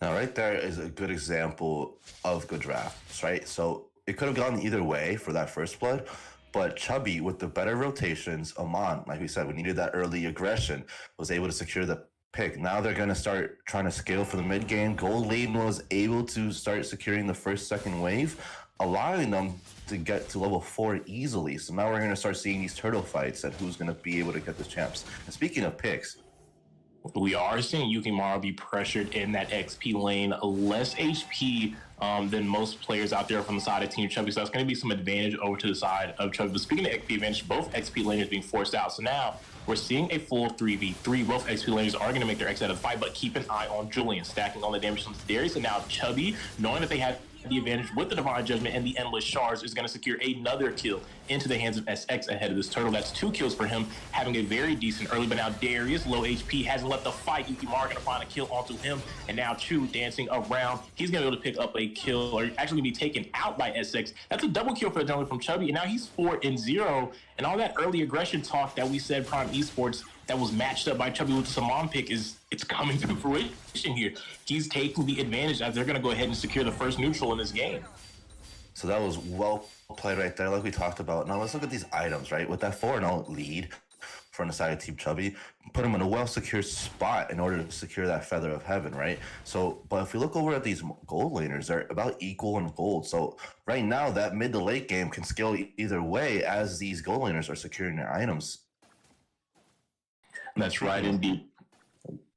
Go ahead, Manny. Oh, I apologize. I was just about to point out that they're about to collapse on the gold lane now. And you do see that Divine Judgment come out. Blazing Duet coming out from Posier here. The marksman from Team Chubby had the low target. Does find the kill on, so well done. A good job from him as he's able to get his first kill on the board, taking that advantage in the gold lane up against Prime Esports. Now, as we see that, right, now securing that lead for the Claude, right, is about to get him online earlier than expected. So even securing Chubby's lead even further, now that the gold laner is supposed to get his Demon Hunter sword. Speaking of getting online, we are seeing a little bit of an engage. Here comes a Numium Blast. A Flicker finds two, but do they see the target in the bush? No, they don't see Amon, and that's going to be a fatal mistake because Endless Shards is going to take out Well Done.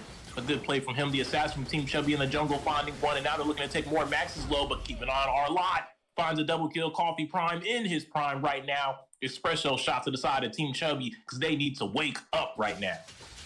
Now, right there, Amon securing his pressure, but you couldn't count Prime Esports out, or Arlot with those insane stats was able to counterbalance some gold back, right? So now they're only behind 2k gold, which isn't a bad lead considering that rough early game that was going to happen. Now let's consider that it's about to be 5 minutes. The second turtle spawns around 6 to 7 minutes. And who's that creeping out the bush? SX again. He is 6-0. He's 6 of the 7 kills that Team Chubby has, and he is picking apart and annihilating the members of Prime Esports. Now, as we were talking about, second turtle spawning right here, annihilating Prime Esports with that 6-0 lead. Can Prime Esports come and collapse on turtle now for the second advantage? And if they can't, can they rotate to towers and try to get some lanes open so they can pressure some more of this map?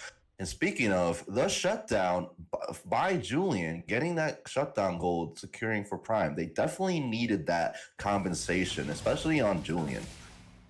They definitely did. And now you're seeing a little bit of a bush check coming out from Max on this Lolita, trying to secure some vision for the side of Prime Esports ahead of this turtle. A little bit of back and forth as far as the aggro. Turtle not leaning to either side particularly strong right here, but keep an eye on Melissa. Got that wave clear advantage on Claude, now making her way over into the fight nice and early. And now you can see Prime Esports starting to shift. Keep an eye on Max, looking for some good zoning, looking for a good play. That turtle is going to be uncontested. Well Done is going to pick that up, but now the fight unclashing. Divine Judgment comes down, and Endless Sharp going to take out Max. No Numium Blast from them, and that's a free Blazing Duet for Claude. He found his way into the backside, double kill for SX, and now Posier looking to take down a member of his own. He's going to find Well Done. His Chu is going to take out Coffee Prime, and that's 4 members out from the side of Prime Esports. A turtle, but at what cost? As every member except the XP has fallen for Prime.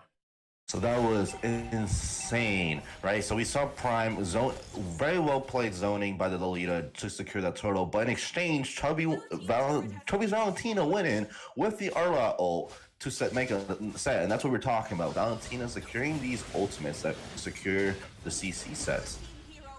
Wow, this Amon assistance right now, he's 8-1-3. His damage is so strong. Esmeralda, even with those thick shields, not able to outlast and match up to the burst that's coming out from the jungler from Chubby.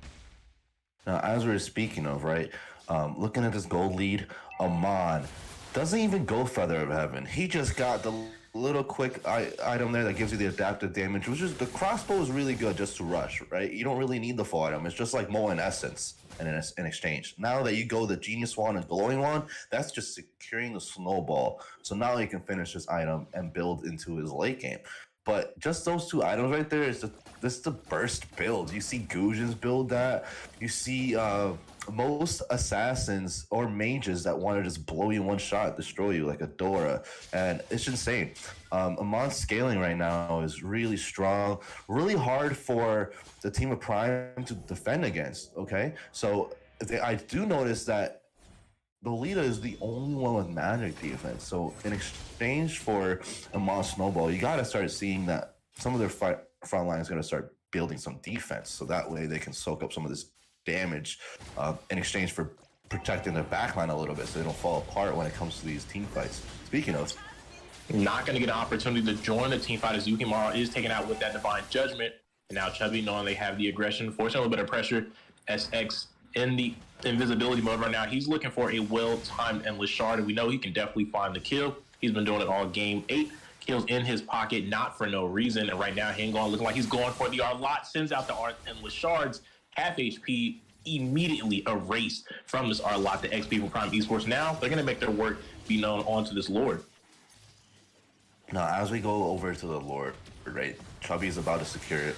Got 2 objectives of the game so far. They let the other one go in exchange for getting the snowball even more further. So now that they got the Lord, they're ahead 6k gold. They have a lot of pressure. Actually, I don't even want to say a lot of pressure because we haven't really seen a lot of lane pressure this game. We've been seeing a lot of rotations, and I want to say picks, but there's been a lot of skirmishes between the trio that's happening between Chubby. They have the Valentina and Kanja securing the sets there, and the Claude blowing up the backline. So Chubby has been doing a very well. Speaking of, there's another Divine Judgment leading to the burst, and now Lapu with a break fighter stance, raging slash underneath the tower, forcing back from the Prime Esports, but HP low, 2 Numian Blast go down, but that's going to be a 5-man stun coming off Prime Esports. Will they be able to capitalize? They are in a deficit. Do they have the damage to capitalize? Blaze Blood going out though, endless charge as well from SX. They're going to take the number advantage. You know, it's going to be a 2 for 2 right here, kind of even, but they do find the tower. But look at the bush. We say over there on this Julian, will he find the burst on the Chew? No, doesn't have enough just yet to take him out. But look at SX. He can go ahead and make the call for the endless shark. He's trying to close the gap. Not going to be able to find it just yet. Gets caught out by Julian. Mac looking to defend. Tower falls down from the tier 2 in the mid side. SX applying that pressure. He's been doing all games. We cross over into the 10-minute mark. Now, as we go to that 10-minute mark, is a notorious mid to late game now, right? I actually want to say late game, right? Well, 12-minute Lord, I think that's mid-ish. So we're heading into the mid game. Gold laners are already getting online. From Claude's side, has most of it. Actually, has the 3 core items that he needs in order to stay that way. Melissa's catching up. I do want to notice that not any of their team is past the gold amount that they need for their 4th item. So that being said, that most of Team Chubby's items are online for their 4th item, they really need to wait and not get counterpicked here. Speaking of getting counterpicked, talking about counter picks, a pick off from SX, and that's going to be 2, as he's going to find a double kill off that can still play. Perfect execution from the members of Chubby. They have a 5v3 advantage. They can look to capitalize on it, potentially pushing for towers. They are going to look to maybe shift their way up to that top side, having midway as well. Like we said, Chubby with that early to mid transition now paying off as we cross over to the 11-minute mark. So we're going to the 11-minute mark. 12-minute Lord's coming. If they're going to wait for that to crash for this tower, or if they're going to bait them out, you know, I want to say that Prime Esports should not fall for these baits. They have to turtle up. They have to clear these waves. Yeah. That damage by Amon was insane, almost killing Nubar right there. Sheesh, that's what the early mid game has gotten you folks. That Amon, huge snowball, that Genius and Glowing Wand, just tremendous burst, you know? That Holy Crystals to cement that burst is insane. Now that he's going to go into Divine Glaive, it's going to be really hard for any of Prime Esports to survive that burst. But again, you got to turtle up. They're going to bait you at Lord. They want to pull you out of the base so that they can end it without Lord as they keep crashing these waves. So their best bet is to turtle, get your gold lead back up. You're not that far behind, considering that the gold lead is 9K. The waves are crashing. The only thing they can do is wait for their marksmen to get online and build defense. That's at least in my opinion. Considering that the gold lead is about to reach the 10K mark, Amon's about to reach it, and Claude is almost there, finishing with his golden win and win of nature. He can just about pop that in the team fight and GG right there. But I do want to notice that Prime Esports, considering that they're turtling up and that Team Chubby right here is trying to secure that 12-minute Lord push, it's always a notorious feat for teams to come back and wipe out, right? So in my opinion, if Lolita can get a really hard press set out when the conceal play happens from Chubby, when the Lord pushes, it'll be really good for them to counteract, and then they should clear waves right afterwards.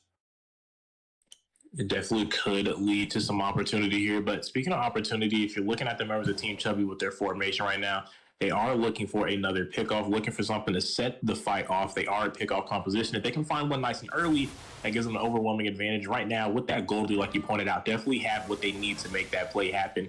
We could see a call be made soon, potentially, as that enhanced load is pushing down on the bot side. They have the waves synced fairly well. Pretty good macro coming out from the side of Team Chubby. Definitely playing this well to go ahead and end this game on time with the scaling and abusing what they have created for themselves in that early parts of the game. And look here at the top side, there goes the flavor from Kaja, but not going to be able to find the Divine Judgment. But Endless Shard does come out, almost one-shotting Coffee Prime here. Amon, extremely dangerous with those 11 kills. The Lord has been taken out, but so have all the inhibitors coming out to the wave sinkage, and now they're targeting onto the Nexus. It's going to have to force Claude out of the way. It's like they're going for a little bit more, but holding on Numian Blast and Muddles.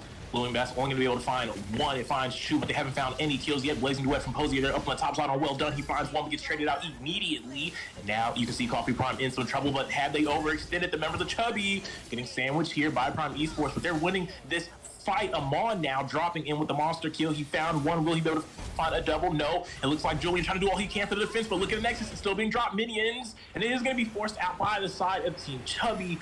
And an incredible performance from them as they go up 1-0 in the second series of tonight. So that was very well played by Team Chubby right there. Prime Esports tried to turtle and defend it, but it was just too much. The Iman burst was crazy. Claude, very well positioning by him. He was able to go in, the Blazing Duet, pick off, and also pick at the tower little by little as their team, the front line is soaking in. And at that point, the Nexus was halfway. Amon went in to secure the rest of the back line and ended the game. It was very well. But that early mid game, though, right? That's what really determined it. They got the first blood, secured the formation there. Their team fight participation shows it. Kaja was really key there with Valentina. They were able to secure the picks. Valentina copied the ults from Numenon Blast or Arlot's ultimate, right? To secure all that CC for Claude and Amon to go in at the finish. So very well played by Team Chubby and awesome. I can't wait to see what happens in the next game. Man, what a game. A 14-minute finish. The team from the Wild Wild West prevailing, able to take game 1 for Series 2, and that is going to be Chubby with the lead up against Prime Esports. And now, both of these teams getting ready to jump into the second game for their series, and the question of the day is, who will be able to take the second match? Is it going to be Chubby from the Wild Wild West, currently have a match point, may be able to get the second sweep of today, or will it be Prime Esports claiming some real estate, able to take the second match and drag this on to a game 3? We appreciate everybody tuning in across the land of Dawn on the YouTube channel for the MLSA, and as NACT spring season is right around the corner, make sure you guys register now, as registration is currently open there, and also register on the MLSA Discord server to be able to partake in future events and get prepared with all of these teams who are currently competing today. But like we said, the question of the day, both these two teams ready to go toe-to-toe yet again in the land of Dawn. Who will be able to take game 2? Don't go anywhere, ladies and gentlemen, as both these teams are getting ready to embark right into the second match momentarily.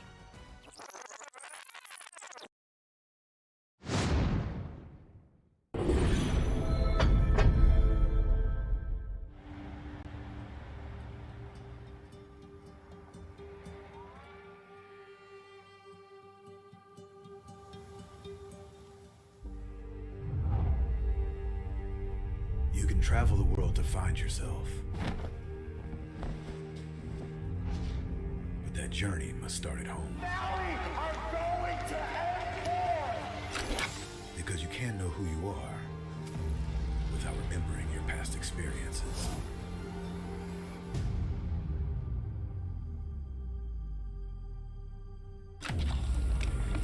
Basic is returning to Asia for his redemption. The BTK trio wants to prove M3 wasn't just a fluke, and Hoon looking to win back his fame. I got basically kicked, but they still call me traitor for, I don't know, for pursuing my dream. I thought living that comfort zone and then try new things was a better way for me to pursue the win. We're coming and we're gonna compete. We're gonna put a fight, that's for sure. I'm coming for you, M4. This is what we have all been waiting for. You push us, we push you back. You respect us, we respect you back. You doubt us, we will bleed to prove you wrong. Everything on the line, right here, right now.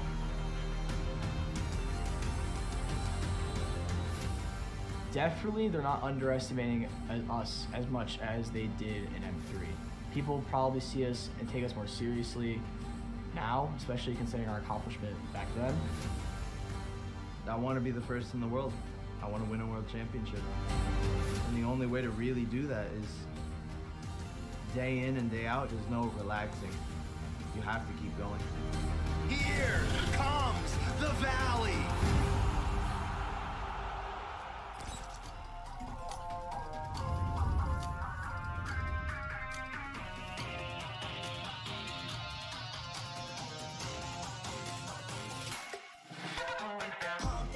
It's my time, I'm a ball. I'ma get this money right. I'm gonna live my best life. They been talking to me on me, but you know they'll never win. I'm controlling all my victories, and something has gotta give. Cause this is just what I made it now, made it now. You can't ever break us down, break us down. I'll be reaching for the stars, promise I'll be what they not. And I'll never ever stop. Won't never stop, yeah. Touch the sky, you're made of silver and gold. Touch the sky, you're the greatest option now. You and I can make it out of the cold. Hang tight, we gonna reach for the greatness. We will always rise, we will never fall. Fight in our hearts, and we are strong.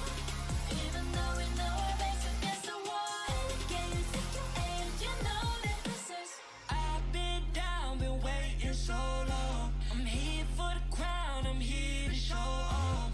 Greatness time, just waiting to show y'all. This is your time to remember. So many times I lie in the basement waiting for greatness. No, I won't listen to anyone hating on me and telling me I wouldn't make it. Cause I did everything that they said I couldn't. Caught my footing and I kept the control. I stand for something, I ain't running now. I'm the greatest now, I just wanna make it proud. Don't let me down, don't let it off. I'm on the road, accomplish all of my goals. And I ain't gonna let you down. Touch the sky, you're made of silver and gold. Touch the sky, you're the greatest option now. You.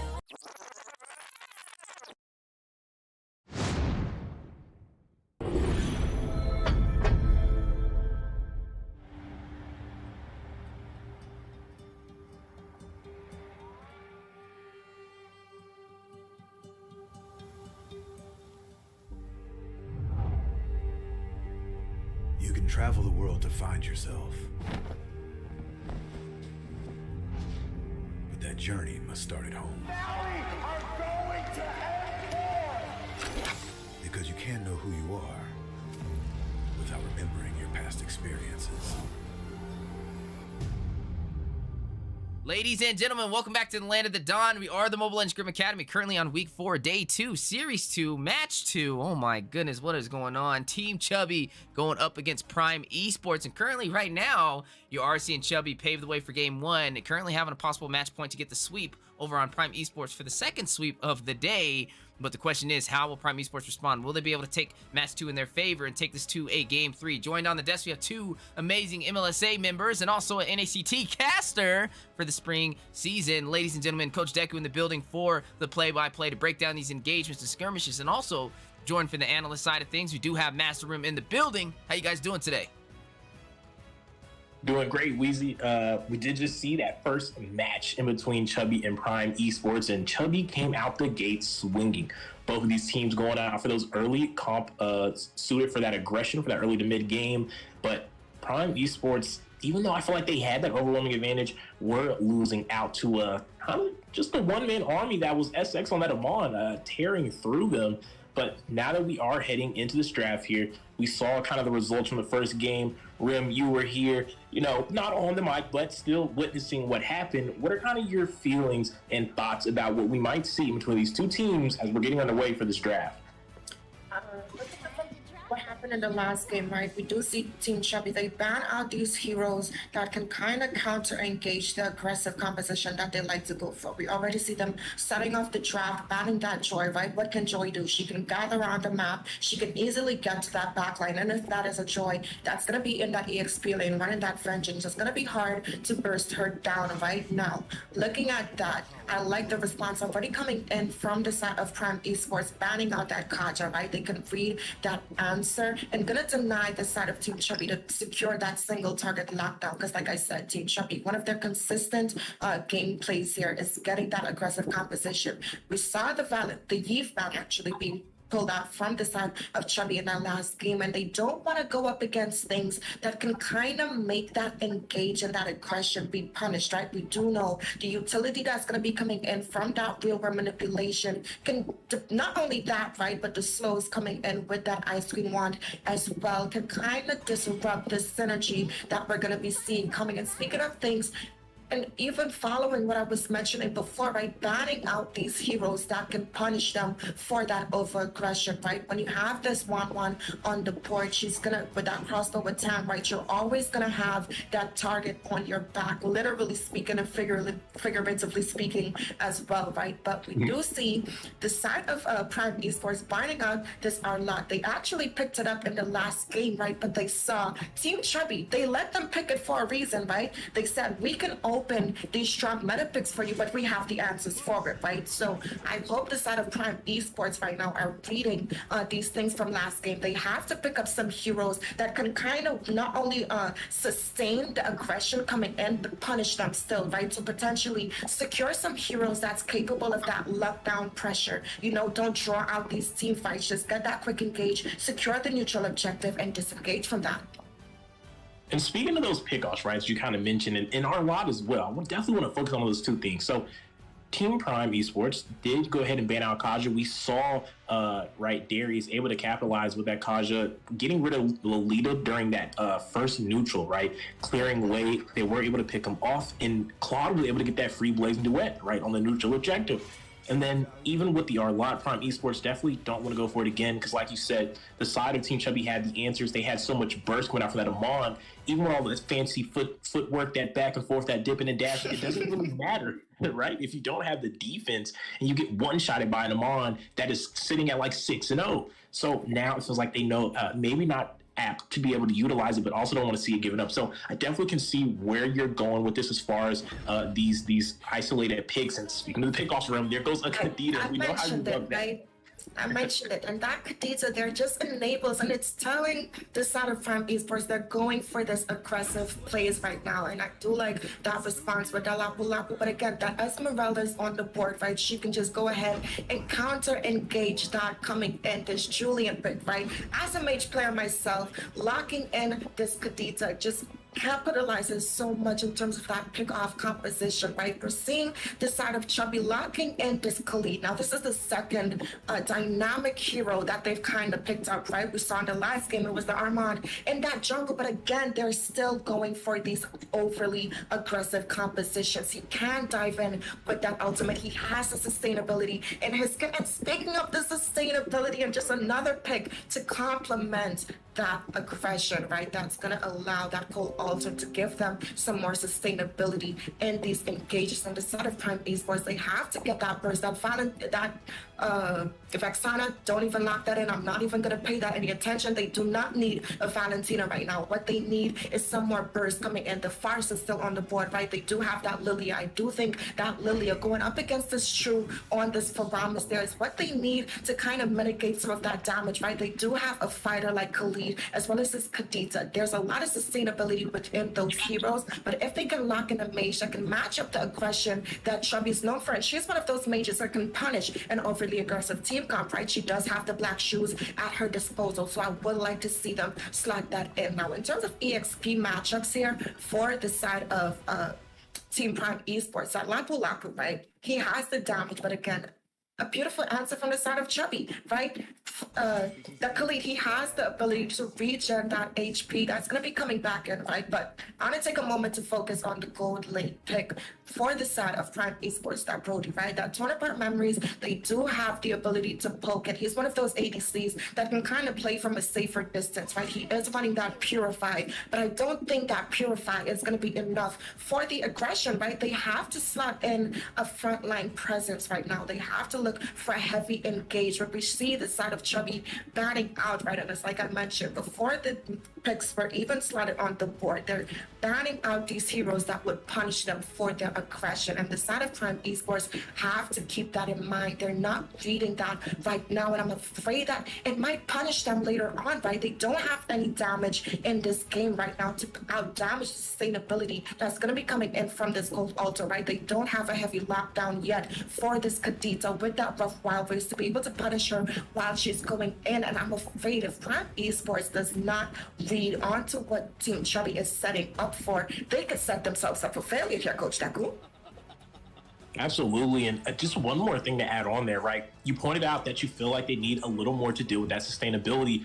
Well, where's the CC, right? Like you said, they don't really have it in with Julian as well, right? We know he's so close range and he needs to get in to land those enhanced skills, but where is the setup? Like you said, if they were able to slot in the CC right now, they could definitely be able to not only deal with that Cult Altar to be able to stun lock them during the animation of the Cult Altar, but you give an opportunity for Blue Sea to be able to follow up and find the engages. So I'm 100% aligned with what you're saying as far as finding that CC, finding that option to deal with the sustainability coming out from Team Chubby. Nah, I hope they patrolling us with that Vexana, and I don't want to see a yin right now. If they go ahead and lock in that yin, I'm clocking out here behind on the casters. That's why, because we're looking at the analyticals. Yes, if we do lock it in, he can take this Ferraris off of the board to deny them some sustainability. But is that what they need? No, they have to get some burst as well as engage. You mentioned when Boosie on this Julian decides to go in with his combo, he has some long cooldowns at his disposal, right, where he's just basically a walking chicken right now for the side of Prime East, for the side of Chubby, sorry, to just melt him down, right? But we are going to see them locking in this landslide. And again, right, I mentioned it, and I'm going to continuously mention it, another aggressive pick that's going to be slotted there into that jungle, right? And looking at what they have going for them, the side of Prime Esports, they still do not have that sustainability or even the damage to burst down the sustainability that's going to be coming in from the side of Team Chubby right now. They did go ahead and lock in that barrage, but when you lock in that barrage, you typically secure that support, right? Do they need a support? No, they need some engage. They need some answers to deal with this aggression that's going to be coming in, right? We do see a lot of poke damage going to be coming in from Poison there on this Melissa. She has the ability to discharge a lot of poke damage, but fully commit as well, right? And they can commit for these fights. Again, they have to engage with this Khalid. They have the Kadita that's kind of going to be able to burst them down, but also the sustainability coming in from True on this Ferraris there, right? Looking at what Prime Esports has going for them, they're hovering over those support roamers as well as that engagement, that Kufa, right? If they do go ahead and lock in this midfielder, yes, it'll offer some more mobility, but I'm afraid they are still missing the burst, right? They had the Julian in the last game at their disposal, but it's not going to be enough. I'm not seeing any answers, and it's just going to be reminiscent of what we saw in the last game, right? They did have a lot of these strong picks on their side, but Team Chubby right now, they're going to be sitting in such a good position. They have the answers to out-sustain the sustainability that's going to be coming in from this Estes pick here. But again, I think Team Chubby right now has an overall absolute dominance. And we're going to see that as soon as this game starts, right? They have the composition to do so. Coach Dabu, what are your thoughts right now? Am I making sense? It's definitely making sense. Maybe one caveat, though, that I feel like Prime Esports is trying to go for, right? So we kind of agreed that maybe some CC would have been nice, right? Maybe to hold down and enable that burst to come out from Bousse on this Julian and to hold that sustainability down to a minimal impact in those team fights. But what they went for, they kind of pivoted, right? Instead of trying to counteract that with that CC, it seems like they wanted to match it with that sustainability, right? We have Lapu with the Bravery Blessing. You have Barat during the Daytona's Welcome, able to gain some HP from the region, from the ultimate. And then they have Estes with the Moonlight Blessing. So maybe instead of going for the CC, they're looking to fight on equal ground. Now, will that be able to match up? We're gonna have to see. Like you said, right now things still look pretty on the upside for Team Chubby. I do think Prime Esports may have found a different angle to crack and solve this case here. Absolutely right. And speaking of angles here, we do see the side of Team Chubby helping their jungler, that Lancelot, be able to farm a little bit more faster for them, right? And once that Lancelot, he has the mobility, he's more mobile than this Bravats there. So the engages and rotations that's going to be coming in from the side of Team Chubby is going to give Prime Esports a lot more pressure, right? And that's something Chubby is known to apply. We are seeing this Kadita. She is going to be the roamer in this game. And I do like that, right? Having this Paramus to get that level for Spike. But speaking of spiking here, we are seeing a little bit of engage onto the Litho. Chu is in a bad position. As Well Done is looking to find a first blood. They're not going to be able to get it just yet. They will be able, though, to force him back with that flicker. So that's going to be some early utility out from the side of Chubby. And that's good, right? That's what you want to see when you're setting up for this first initial objective here. Poiser on this Melissa has to play it safe as he's going to be engaged on in this top lane. And it's looking not so good for him. A 1v3 currently, but he did find the spacing. Now Prime Esports, with Well Done dropping low, they're going to look to go ahead and back away from that engage in the top side.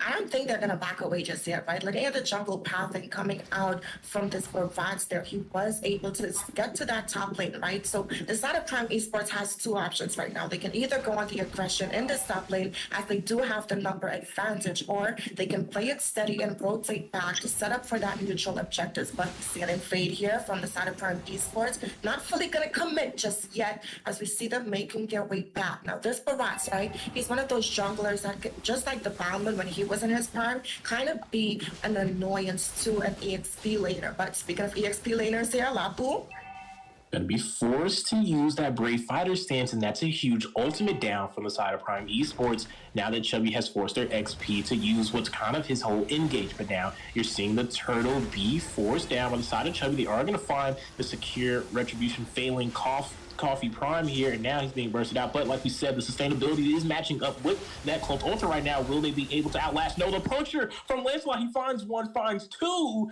A double kill from him, and now he's looking to steal this blue buff from the side of Prime Esports.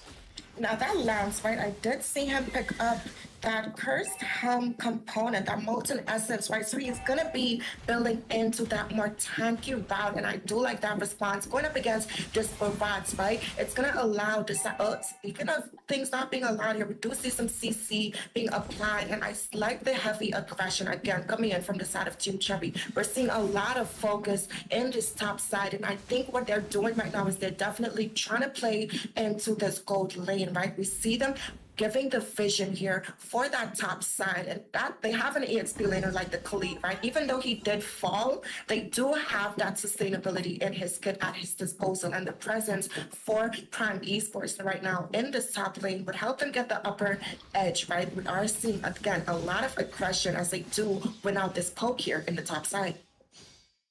Posier needs to be careful here, going for some forward positioning with the Melissa, and there he goes, being pulled back, but able to get out at the last second with the go away. Torn apart memories flying out from Well Done. Not going to find the kill, but does create some space. But here's SX on this lance with the puncture into Coffee Prime.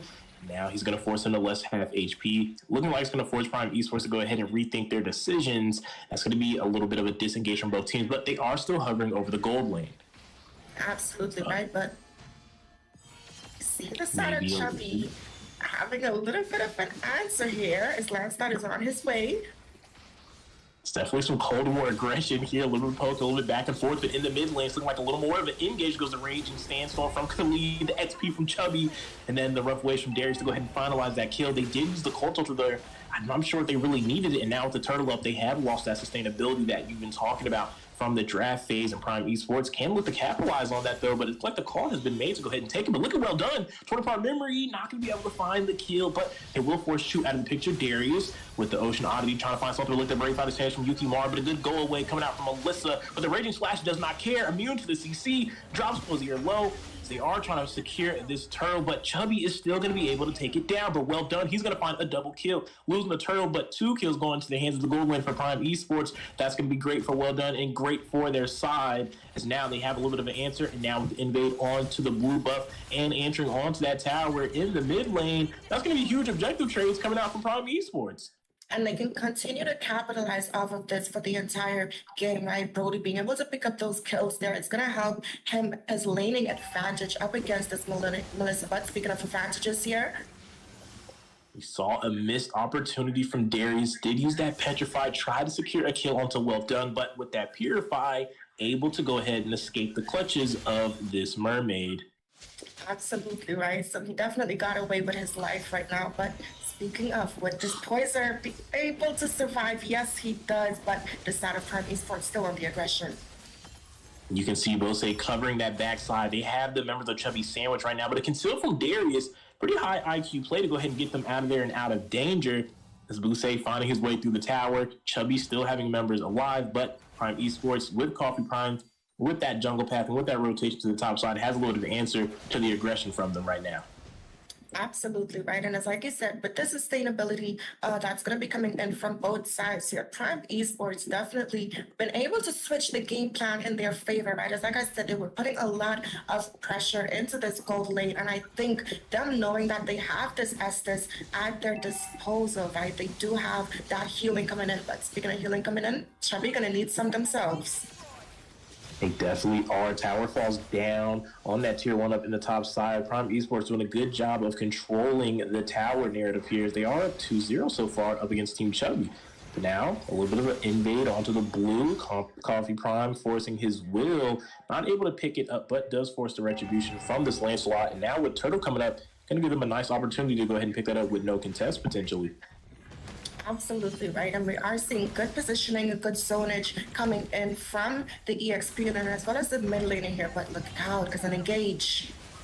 Here goes the Brave Fighter stance, tried to connect with the stun, but hang on, Khalid overextending, is able to flicker out, but it looks like the Breath of Ocean able to find Yukimara, but that's not going to be able to burst him out. That is a very durable XP laner. Colt Ultra comes out, and the Moonlight Blessing, sustain for sustain right now. We've been talking about this, harping about it, but now with all that out of the way, who's going to be able to find the first kill? Posier takes out Max on this Estes. Now Yukimara's in trouble. Chu able to capitalize and take him down. And SX finds a kill on the Yukimara. Killing spree for the jungler that is from Team Chubby. But hang on, look at well done. Needs to be careful. Khalid is in some trouble. There goes the 20-part memory. He's going to be forced out. Muddles in from Posier. They're trying to find some damage on the well done. He found one, but now he's going to be finding himself into an uncomfortable situation. It's Chu taking him out, and that's a shutdown for the mid laner from Team Chubby. Now, that was a really bad team fight. They're coming in from the side of Prime Esports, right? That Brody was trying to proxy that bot lane, but it's because things being blackseed. We saw the rough waves come out, but with that sustainability from Estes, not going to find too much damage. Now here comes the Tone as well. They're going to be able to catch this Kadita before the Ocean obviously can get her out of there, up against the wall. Where are you going?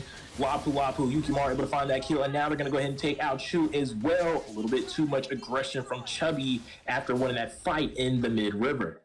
But we did see them go ahead and trade off that tower there in the bot lane, which kind of opens up the map a little bit more for them, right? They do have a little bit of an upper lead right now by just about 1K, but the side of Prime Esports being able to have these answers for them, right? But speaking of answers here, we do see Posier able to take a kill on the Yukimara. Now Coffee Prime is in a little bit of a mess here. Max Estes not having the sustain, doesn't have the ultimate ready to go ahead and help them. He's going to fall.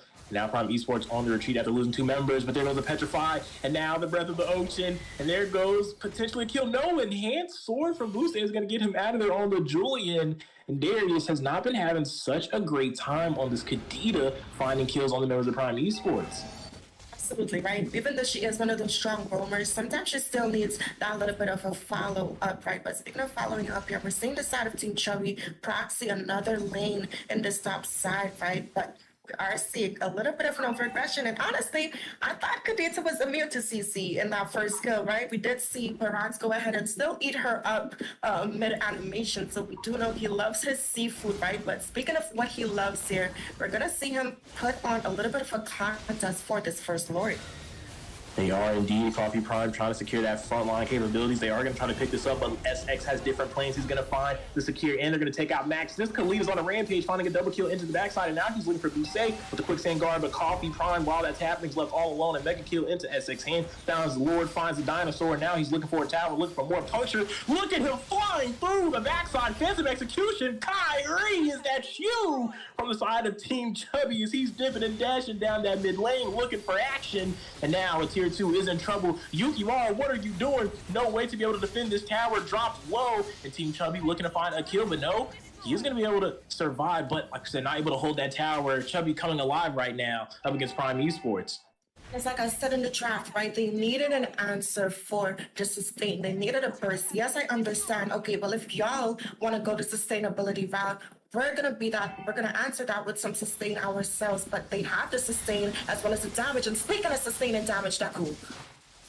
You're seeing the commit from this Khalid, but at what cost? Not going to find the tower, just finding his way into some trouble as Yukimura is going to take him down. But looks like Chubby still looking for the tower, looking for an answer, looking for a trade and a response. But a flicker stun from Yukimura. He's going to force out the Cult Altar. A good play from him. Now Prime Esports can look to take this fight. They will have the sustained advantage, but look at Darius trying to go into the backside with that Ocean Oddity, but found no one. And now he's going to have to be forced to ultimate out of the fight, out of this engage. But look at SX trying to make anything happen with this Lancelot. Wasn't able to find a kill. No one to be able to take out. Chew with a little bit more poke on the disengage here, but look at Julian with the enhanced side. He's going to take out Posier, an easy kill from him. Darius trying to trade him out, but he's in the midst of 5 members, not really sure what this fish is doing, looking like he's out of water in uncomfortable territory as Prime Esports finds some trades after losing that tower on the top side. Now, the side of Team Chubby, they have to play into their draft, right? They have this Gold Altar. Once they have used that utility, Chew needs to be in careful here, right? Set up that position. We are seeing the side of Prime Esports having the number advantage as they're trying to zone out and set up for this neutral objective, right? But I'm gonna say the side of Prime Esports, they have to secure that objective in their favor, right? Skills on this landslide, being able to just kite around the enemies, right? He has the immunity coming in, so he can secure that Lord Steel. But the side of Prime Esports, they have this Lapu Lapu, has to be able to zone out that backline, maybe force out True with this Cold Altar here pre-Lord, because they need this Lord to have a comeback, as we see the side of Team Chubby right now having the aggression. And speaking of aggression here on the top side, we did see Yukimura try to find the kill, but without being able to pick that off, and with the response from Chubby, he's just going to get taken off the map. No trade from the side of Prime Esports there. They're just going to lose their XP laner, and that's going to leave some pressure for their Team Chubby to capitalize on that top wave, because Lord is spawning in, and now they're going to have the advantage as far as wave control. Not only that, right? The side of Prime Esports, they lost their EXP later, but the side of Chubby still having that vision on the map, right? Look at the positioning coming from PD. They're potentially going to pick off here. That cool. Not going to find anyone. I'm not really sure what the point of this was. It's going to be forced yet again to use the rough waves to disengage. I guess maybe they didn't want to go for that commit, but almost cost the life there if that ultimate was not up. And now without it being up, not going to have too much pick-off potential here. SX, though, has joined over here into the clash. He's going to look for an opportunity to maybe go for a little bit of a fancy play. Again, Barat's being knocked up, and there he goes with the puncture, trying to find his way into the backside, throwing execution as well. Keep an eye on Darius and his Khalid. They're splitting the fight, but Prime Esports is going to stick together in a group in numbers with that sustainability come in, but Lord is extremely low. SX, in the midst of all the chaos, is going to find it, and now you can see Team Chubby starting to swing together. Now they're looking for the advantage, looking for the plays. Yukimura forced out with the flicker as Khalid is going to take out Well Done here, and in the jungle, Coffee Prime is going to be able to take out Chu, but he's low HP. Can Khalid find the kill? Can he find the mark? As we see a fancy execution from XS to close the distance, Khalid going to find the double kill. Another Thorn execution coming out from him. Not going to be able to find another kill, but Chubby with the Lord, with the kills, they have control in this game up against Prime Esports. And they're in an uncomfortable position, right? We did see a lot of last-minute items being picked up here, right, for the side of Team Chubby. They have the aggression, and they have what it takes to be able to end out this game. They have the number aggression. They still have the Cold Altar on the board. Let's take a shot for every time I just said the word have in the last minute there. But speaking of having things, Team Chubby keeping up with the aggression.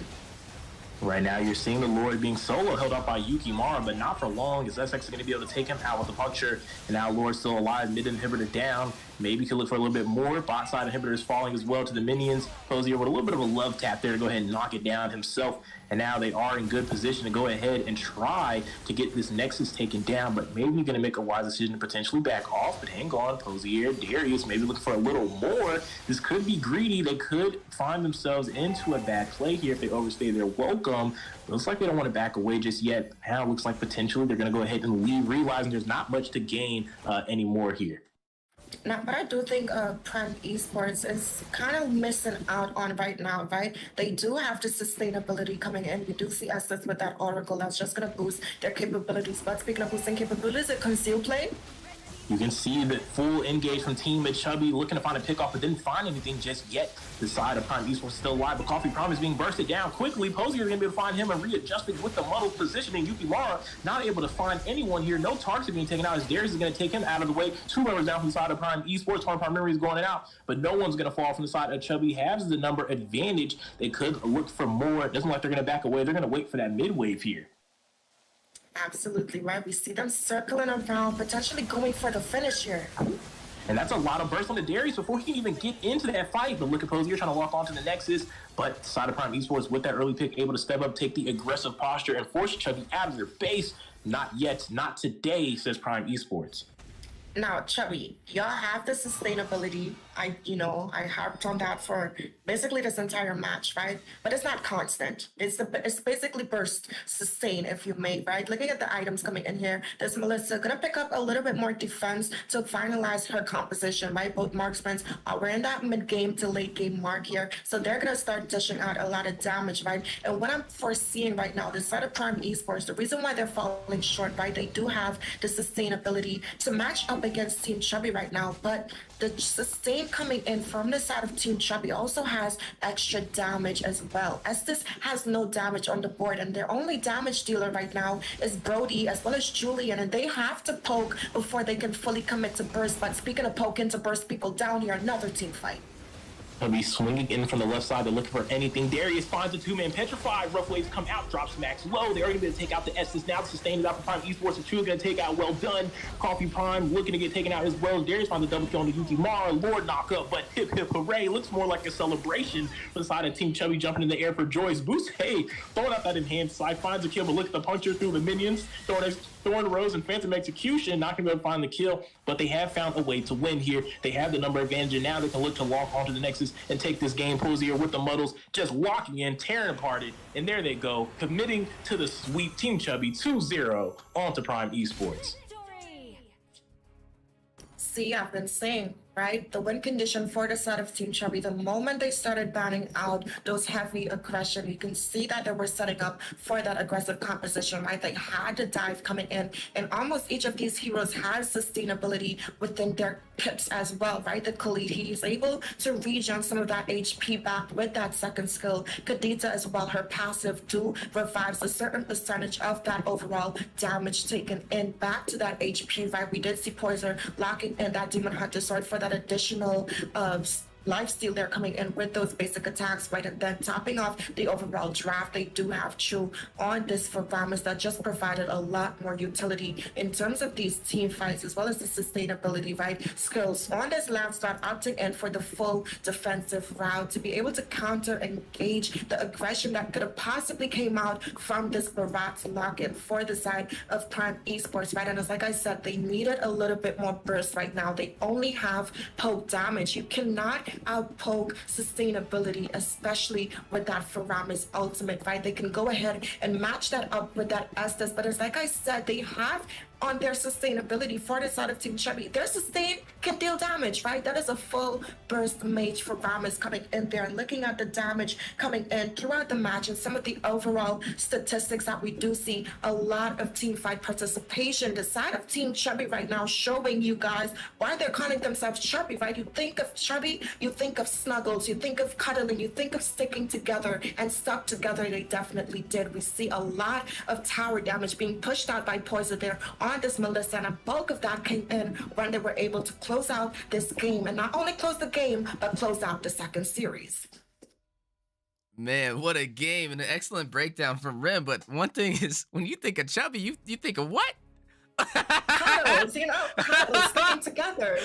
I think of Chubby. I think of a bunch of fat people in a room running a 5-man on Mobile Legends for the win. But definitely, nonetheless, impressive game. Chubby able to take that victory 2-0, a sweep over on Prime Esports, and that is going to be the second series of the day knocked down. And ladies and gentlemen, looking at the schedule, one more series to go, the final series of the day. Bloodhounds Academy led by Exio going up against Carpe Diem, all live on the Mobile Legends Scrim Academy YouTube channel. We appreciate you guys tuning in across the land of Dawn, and make sure you guys register on the MLSA Discord server as well so that you can partake in these future events and get ready with these teams as NACT spring season is right around the corner, the qualifiers for MSC.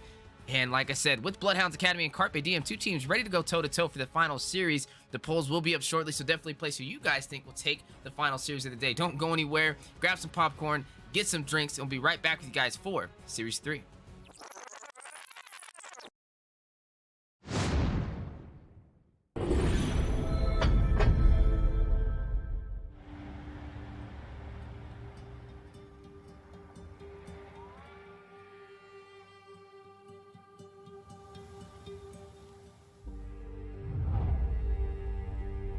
You can travel the world to find yourself.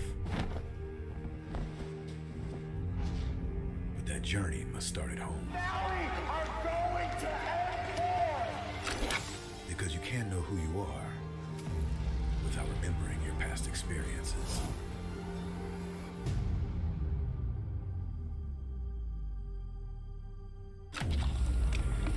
Basic is returning to Asia for his redemption. The BTK trio wants to prove M3 wasn't just a fluke, and Hoon looking to win back his fans. I got basically kicked, but they still call me traitor for, I don't know, for pursuing my dream. I thought living that comfort zone and then try new things was a better way for me to pursue the win. We're coming and we're gonna compete. We're gonna put a fight, that's for sure. I'm coming for you, M4. This is what we have all been waiting for. You push us, we push you back. You respect us, we respect you back. You doubt us, we will bleed to prove you wrong. Everything on the line right here, right now.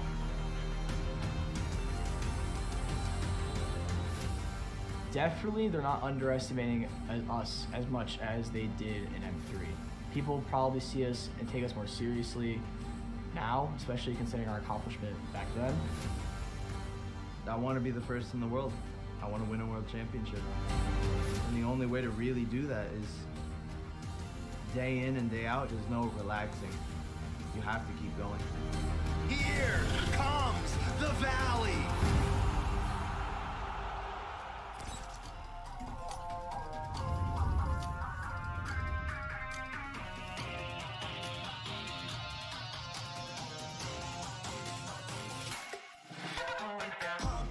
It's my time, I'm a ball. I'ma get this money right. I'm gonna live my best life. They been talking to me on me, but you know they'll never win. I'm controlling all my victories, and something has gotta give. Cause this shit just what I made it now, You can't ever break us down, All these bitches are the stars, call me Chubby, what they not. And I'll never, ever stop. Won't never stop, yeah. Touch your sky, you're made of silver and gold. Touch your sky, you're the greatest option now.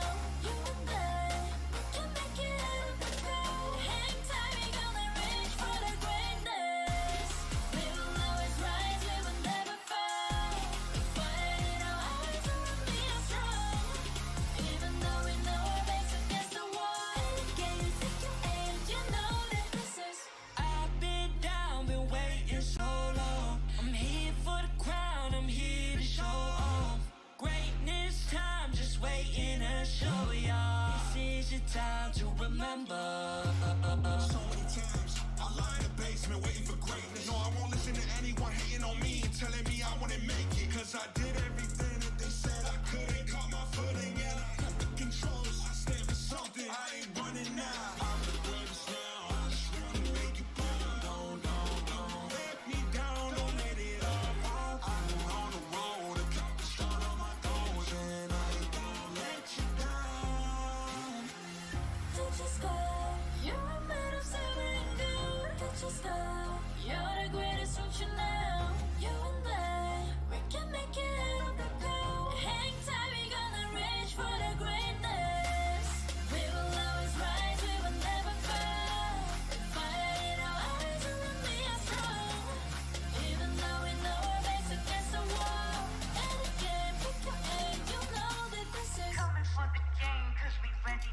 victory.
The sky is so vast, isn't it?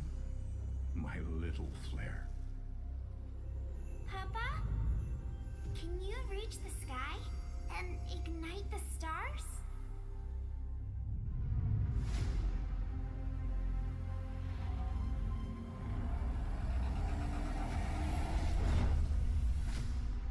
Of course, honey bunch.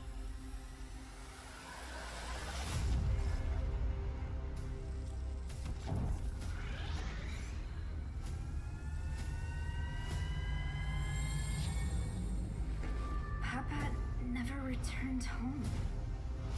He's among the stars now. But what about me?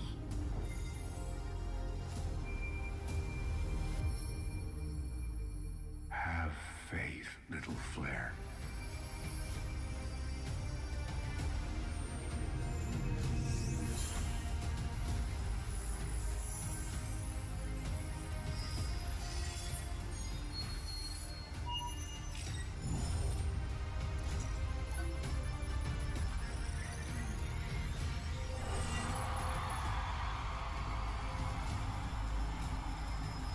Now this is a wonder to behold.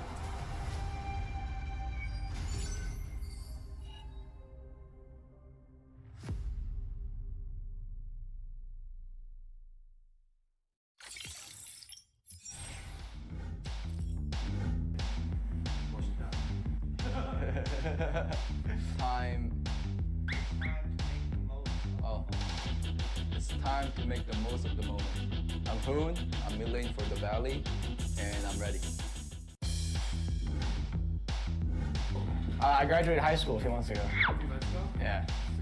We dare to be great. Dude, that's perfect. One more second. Hello, my name is Fly Chicken. I'm XP Lane from the Valley. Let's go. Hey, it's basic. Again. That's right. I like that. We dare. And action. We dare to improve. Hey, it's basic.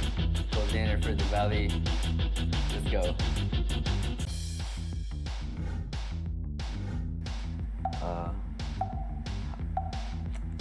Say hi. Hi. 3 wasn't good enough. There you go. One more time. 3 wasn't good enough. One more time. You got a better one again. Hi, I'm Chubb. I'm late son for the Valley. Let's go. You see my chapped lips on the camera? Like here a little bit? Don't disrespect the US of A. One more. Hi, I'm Moba Zane, Jungle for the Valley, and we're ready. I want to fight Yahweh from the Eagle team for Philippines. Definitely RRQ. They've done so much for Mobile Legends, and you could tell just by the amount of fans that they have. They've also been so driven. I mean, they've been in Mobile Legends for years and years and years, and they've always been pretty good. They've always, even when they weren't doing as well, even in this MPL, they bounced back in the second half of the season. And I have a lot of respect for them. They've brought a lot for Mobile Legends. And in the Philippines, it probably blacklist because they're actually the first team that, even after winning a World Cup. They just stayed driven, stayed focused, and now they're on their way to having a chance of getting their second World Cup win.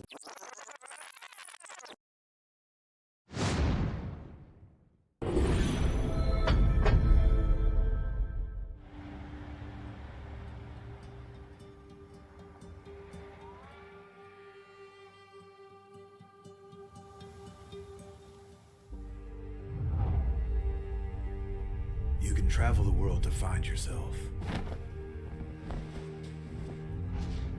But that journey must start at home. Because you can't know who you are without remembering your past experiences.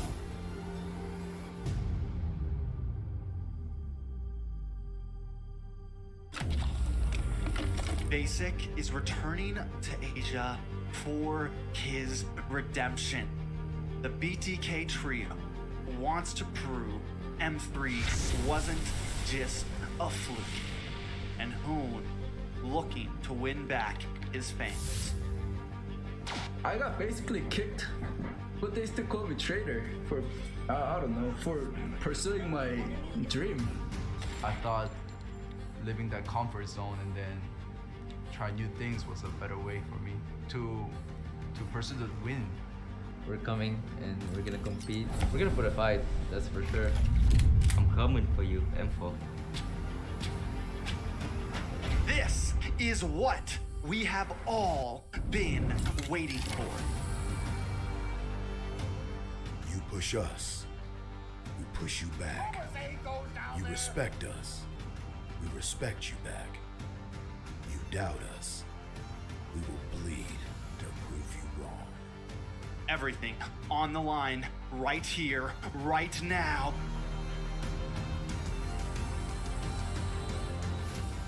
Definitely, they're not underestimating us as much as they did in M3.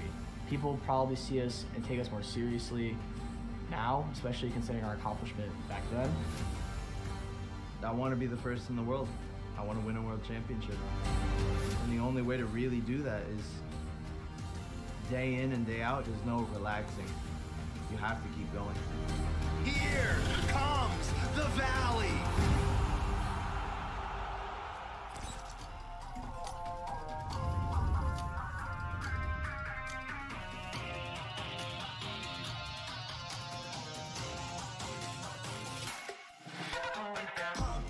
It's my time, I'm a ball. I'ma get this money right. I'm gonna live my best life. They been talking, tell me on me, but you know they'll never win. I'm controlling all my victories, and something that's gotta give. Cause this is just what I made it now, You can't ever break us down, I'll be speechless for the stars. Call me Chubby, what they not, and I'll never ever stop. Won't never stop, yeah.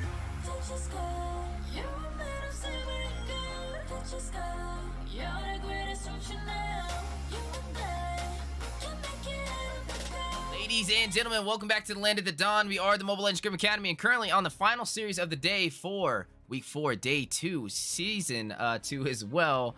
Looking at all these amazing teams who did compete today, we did see League Villains able to prevail over Nephilim with their debut 2-0 with a sweep, and then the second sweep of the day led by Chubby taking down Prime Esports. And now for the finals of the series of the day, we are going to be seeing Bloodhounds Academy led by Exio going up against Eunice on Carpe Diem, the MLSA staff member and NACT caster, all live on the Mobile Legends Scrim Academy YouTube channel. Joined on the desk all the way across the Land of Dawn from one of the best teams in North America. Ladies and gentlemen, Gosu UA is in the building for the analyst, and I will be your play-by-play. How you doing today? I'm doing great. Thank you, Weezy French, for that great introduction. You know, these two teams coming up, Bloodhounds Academy and Carpe Diem, fortunately enough, I know both teams very well. Bloodhound Academy is one of the teams that I actually had, you know, the pleasure to coach just like an hour sesh, work on some of the rotations. And also Carpe Diem, we have Eunice there, you know, one of the casters for NACT, and you know, I've been watching over her a lot of these games. I know most of the members. I'm in their server, so you know, I'm really excited to see what's about to happen. Weezy, in terms of these bans, right, do you think that Fredrin's gonna be ever opened up? I would be surprised if he is, but in MPL they open him up. I actually kind of thought about that myself. I was like, maybe we try it out and see how it works. Is there are answers to burst him down if you do go for like that Lily or somebody that can kind of burst down the front line presence, but a lot of teams don't really like to go out of their comfortability, and hopefully we see it today. But no, already, not wasting any time, you are going to see Carpe Diem ban him out. Yeah, no Fredrin zone indeed. MLSA is just, every single game so far, it's always that Fredrin ban. I do want to see it come out once in a while, but it does seem like a lot of these teams just don't really like that jungle presence, that fast rotation, the CC, along with that walking Petri and the ability to just, retry the buff so well. And we do see a Kaja ban being come out from the Bloodhounds Academy on the first pick, right? So Kaja is just one of those picks in the roam position where you can prioritize that pickup and just be able to scale well extremely into that late game, building some sort of thing like fleeting time or even the oracle to build up to that 40% cooldown reduction. And basically you just use that ultimate, right? When it's available, doesn't matter who you ult, you just pick one person and you just continue, pick another person the next 30 seconds and it just goes extremely well. Now we do see this Valentina being banned. So, Weezy, do you think maybe they're gonna focus on some of the more mages bans like Faramis even? I know Eunice is really comfortable on that hero. Or do you think it's gonna be, maybe like a marksman ban or even a jungle ban? Well, this is definitely some great points, but with that Valentina being banned out, I'm expecting maybe a artillery mage to be slotted, as usually Valentina kind of profits from that, but when taken off the board, it creates the opportunity for one of these teams to be able to possibly take the Eve, and I'm expecting that to be slotted over there for Carpe Diem, maybe, right? Because with that Eve, they will have that 5x5, that controlled zonage with the manipulation to be able to work in their favor, and it's going to decide a BHA at a disadvantage. They can't slot the Eve for first pick. When you do, typically see second pick kind of counteract that and have a strong counter draft against it. Yeah, in terms of, first picking up an Eve, there is a lot of counter draft, just like you said. I would say a Kadita is extremely good. A Lilia also works really, really well. Now, we do see that Eve being banned out and also that Julian, right? Julian has been played so many times in this MLSA, and, being able to ban it out really just, means that these teams just don't like that hero. The buff is just way too strong. And we do see that Joy being picked up. Joy is extremely strong against a lot of the traditional marksmen like Beatrix, even like a Claude, especially with that Vengeance being popped up. Natch actually came in with the answer on that Esmeralda. So some of the previous series that I casted, we were looking for some of the Esmeralda picks, especially against that Lapu Lapu. And Weezy, I'm just so glad we're able to see this hero come out once again. I'm definitely a fan of the Esmeralda. I really want to see how it's going to perform. Is this maybe an Esmeralda up against the Joy? But we are going to see Zoe pick up this Natan, and now a direct response from Baby Blaze with this Lolita. Yeah, this Lolita and the Faramis coming down mid from Bloodhounds Academy. Again, one of the picks that Eunice really picks is just really master of, and the ability to pick out both of these picks just means fast wave clear, a very aggressive early gameplay, and especially at that level 4 with the Cold Altar and the Luminum Blast, I feel like Carpe Diem is gonna struggle a little bit, especially on this first turtle fight.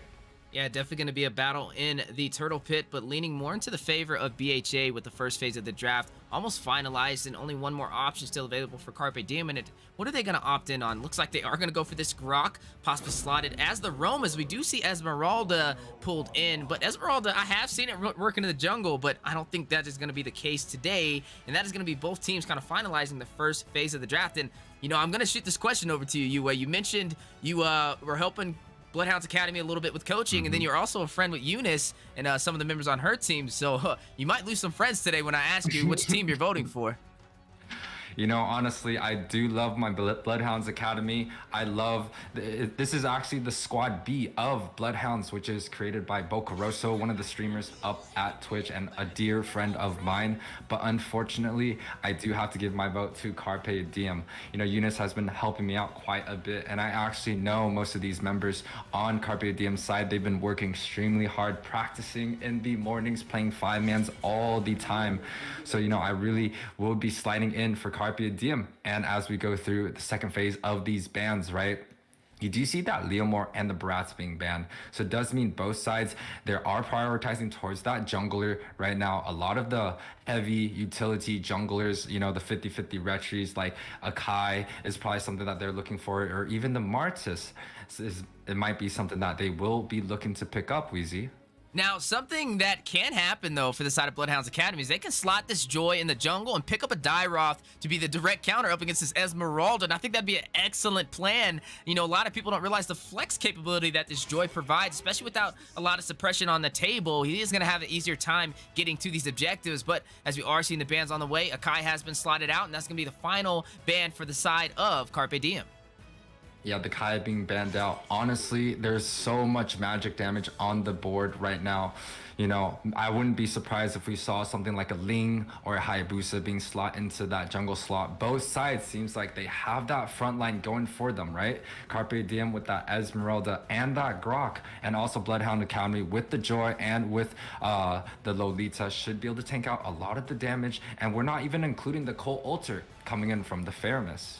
Yeah, the Ferrum is definitely going to have a huge role in this with that sustainability, that saving grace, and not to mention Baby Blaze on this Lolita. But I feel like Lolita, right, she's going to have a little bit of an upscale battle, considering when you do use that Numeon Blast, it takes a little bit of time to wind up, and there's a lot of CC to kind of cancel it out. Not only do you have Esmeralda with the Falling Star Moon, you have Natan with the Entropy, and also Julian with the Wild Charge. Yeah, Grok with that wild charge is able to counter out that Lolita. Honestly, in terms of that Rome matchup, you are correct. There's so many things that could go wrong just setting up for that Luminum Blast. Grok has that wall, has that wild charge, and again, there's just so much CC coming in. But Eunice with a signature pick on that Xavier, along with that new Jujutsu Kaisen skin. I've been watching her play that hero quite a bit. She is a master on that Xavier, so I'm excited. And we do see that Martis come out, Sweezy. Yeah, that Martis, the power of 3,000 worlds and the decimation may be deadly, but it looks like Carpe Diem's not at all worried about this Lolita. This is insane. You picked up a Natan, you have an Xavier. It's like Lolita doesn't even exist anymore, and I'm wondering if they had a plan all along. Like, it looks like it doesn't even phase them. They picked that Xavier after the Lolita was slotted, so this is definitely going to be an interesting game indeed. Yeah, they also do have the Esmeralda to counteract with Lolita's passive, which gives a lot of shields to a lot of the teammates. Now, in terms of the mid lane matchup, right, we have a Lilia coming in. Lilia is just one of those heroes that just do so well with lane clearing early on. And, whoa, actually, we have a Lilia and a Faramis. Wow, so, you know, I think we're seeing this Lilia going in on that gold lane. The Faramis is probably going to be slotted at that mid side. Both teams so heavy on that magic damage, Weezy. Yeah, definitely heavy on this damage as the drafts have been finalized for both sides. And now, Yue, here we go. You ready to lose some friends? Yes, sir. Yes, sir. I'm so excited.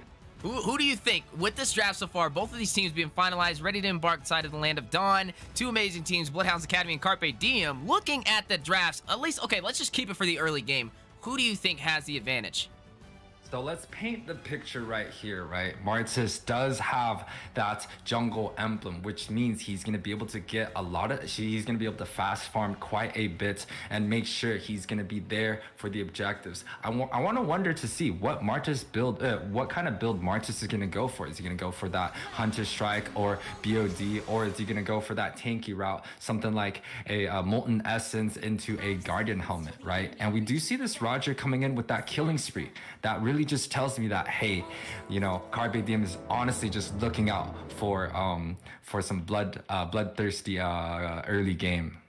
Yeah, definitely gonna keep their eyes on the prizes. Both of these teams, match one. The poll is live on YouTube, so make sure you guys place your vote as well. Who do you guys think will be able to take this game? Will it be Bloodhounds Academy led by Exio, or will it be your MLSA NACT caster Eunice and Carpe Diem able to prevail? Okay, let's talk about this rotation coming out real quick from Bloodhounds Academy. It is so good. I was talking about this earlier to some of my friends. So they're actually pulling an MPL strat right now. So typically, you will see that mage going towards that EXP lane, especially near that level 4, right before that turtle spawns, to grab that level 4 and letting the roamer just be able to get that level 4 at that mid lane solo clear. But instead of going towards that turtle spawn timer, the mage goes at level 1. So the roamer still gets his roam item, and he's just able to clear out that mid wave by himself, and the mage actually goes to that EXP lane to grab that early experience on. So I actually want to see how this level 4 is going to be happening, because this is the first time I'm actually watching this live. And also, speaking of first times, you don't often see the Roger be slotted, not even in NPL as well, and not too often in MLSA. So I am going to be expecting great things from Tonka. Roger, one of those heroes who kind of sniffs those low HP opponents and may be able to get some early pickoffs for the team. Yeah, actually, one of NA's favorite heroes, that Roger, especially on Mobazane, he was just able to do so much work with that pick in M3. And being able to see it right now here, it really tells me, hey, you know, Carpe Diem has been watching some of these MPL series. They're keeping up with some of these current event news. And as you guys see, the turtle is spawning. It's actually very interesting to me that the first person that is going to be there is going to be that Roger instead of the Demon Slayer on top of that Martis. Do you think this is going to be an uncontested turtle? It may be, but look at Exio wrapping around Anjing Will, now in a position. Baby Blaze, but Tonka with the Retribution is going to take the first neutral objective. Turtle going to Carpe Diem. Beautiful, beautiful rotation coming in from Tonka. I'm so happy, dude. He was there right at the beginning, even before the Jungle Emblem player was even there, and he's just able to burst out that turtle before Martis was even able to get a quick look. Now, in terms of some of the items that are coming on the board, right, we do see Martis able to pick up that Moan Essence. That's telling me he is going to be going for that tanky route, right? Faramis is also not going for that Clock of Destiny, but instead of going for that book, and that just tells me, again, he's going to be a little bit squishy early, but there's going to be a lot of utilities, and it does look like the Grok is level 4 right now. And a Dawning Light going down the mid-river to go ahead and clear these minions. And, you know, something interesting that we got to point out, right? Tonka is running this Roger, and Vic is running this Martis, which means both of these junglers are early game killers, and they're definitely going to be a threat on these neutral objectives. Yeah, both of them, just like what you said, are the early game killers.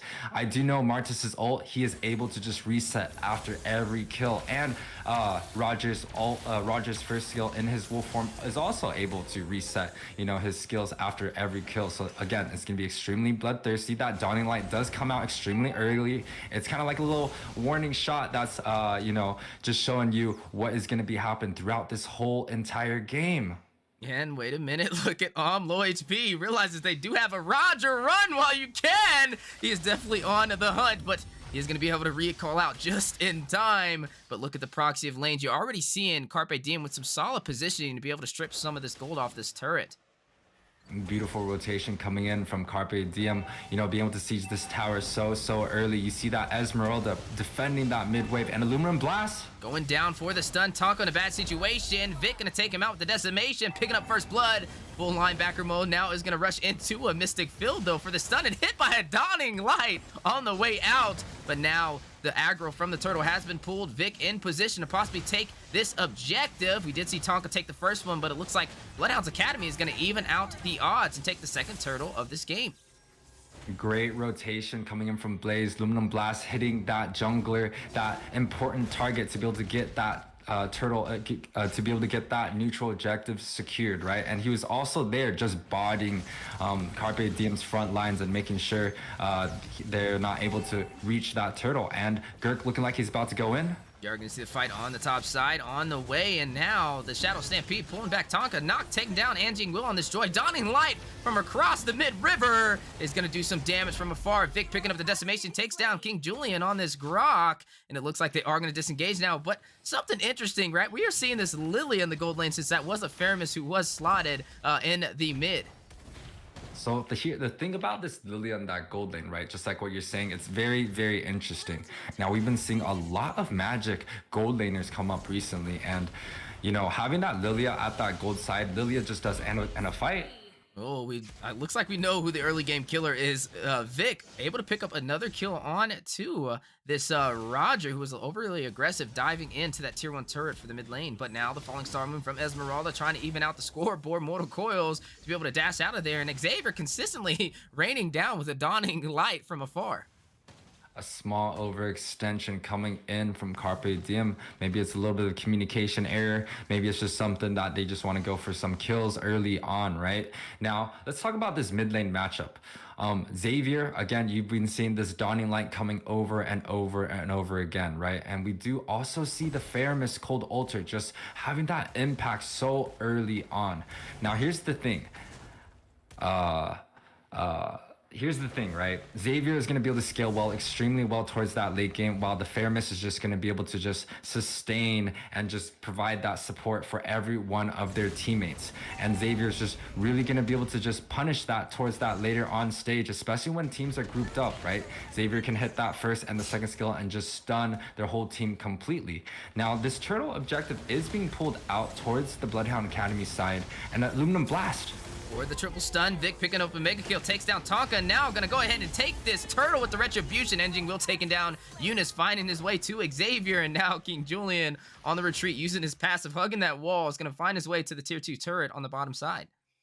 Now, even with 5 kills being on the board for Bloodhounds Academy and an objective being picked up, they have just even the gold right now. Carpe Diem on the back foot. They really have to try and find a couple things that can work in their favor. You do see the Xavier being picked up and a fight happening at bot side. Yeah, they are going to go ahead and try and sandwich in onto Sawi. Is going to use that super positioning to get out just in time. But look at the proxy of the minions. Vic, eyes on the prize, is going to create the opportunity for the side of Bloodhounds Academy to take the tier 1 on the bottom side.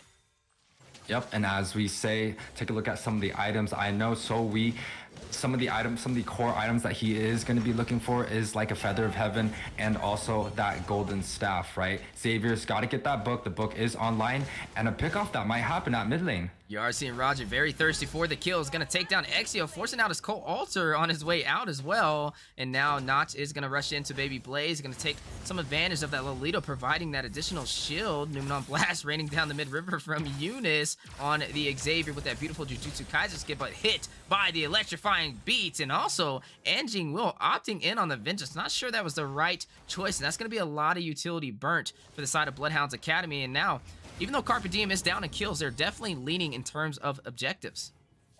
Yeah, it does show that even though they've gotten, a few of the mistakes early on, especially by Tonka, they're still able to grab some of these objectives and punish when necessary. Now, in terms of what Bloodhound Academy is really looking for, right? Aluminum Blast has been extremely well, dominating that top side, dominating that turtle fight. This set really has to happen from that Aluminum Blast in order for Bloodhound Academy to do extremely well right now in terms of this game. Yeah, we kind of mentioned the set potential from Baby Blaze on the Lolita, right? It is an upscale battle. A lot of CC working against him. The Falling Starman from Notch, the Wild Charge from King Julian, and not to mention the Mystic Field from Eunice, and now the engagement on the way. Numenon Blast able to connect, and that is going to be Blaze picking up that kill, taking down Sawi. Once again, Baby Blaze. The Aluminum Blast has been so impactful throughout the whole entire fight. And again, we just saw it once again. Now, here's the thing. Carpe Diem looking to punish that Lilia right there. And Lilia able to escape just in time. Not going to use the black shoes, though. Is going to be able to go ahead and go back to the base for some additional HP. And look at the Lord. No contest. Vic is going to go ahead and retribution it and give that to the side of Bloodhounds Academy. But you are going to see a trade from Carpe Diem taking the tier 2 turret for the top side. Honestly, with that trade, I kind of still have to give it to Carpe Diem right here. You could say it's a little bit of a caster bias, but with that Lord marching down, right, Carpe Diem has so many towers available still. Their mid lane is up, their bot side, there's no second towers being hurt in any of Carpe Diem's side, right? And they also do have that Xavier, which scales super well against someone like a Fairness where they want to look for Ube, and it does look like they're being grouped up at mid side. Yeah, you are seeing a possible engagement for the tier 1 turret. Looks like Bloodhounds Academy trying to find some answers as they've been on the back foot for the last 5 minutes. And with this Lord pushing up, this may be the advantage that they need to be able to turn this tide in their favor.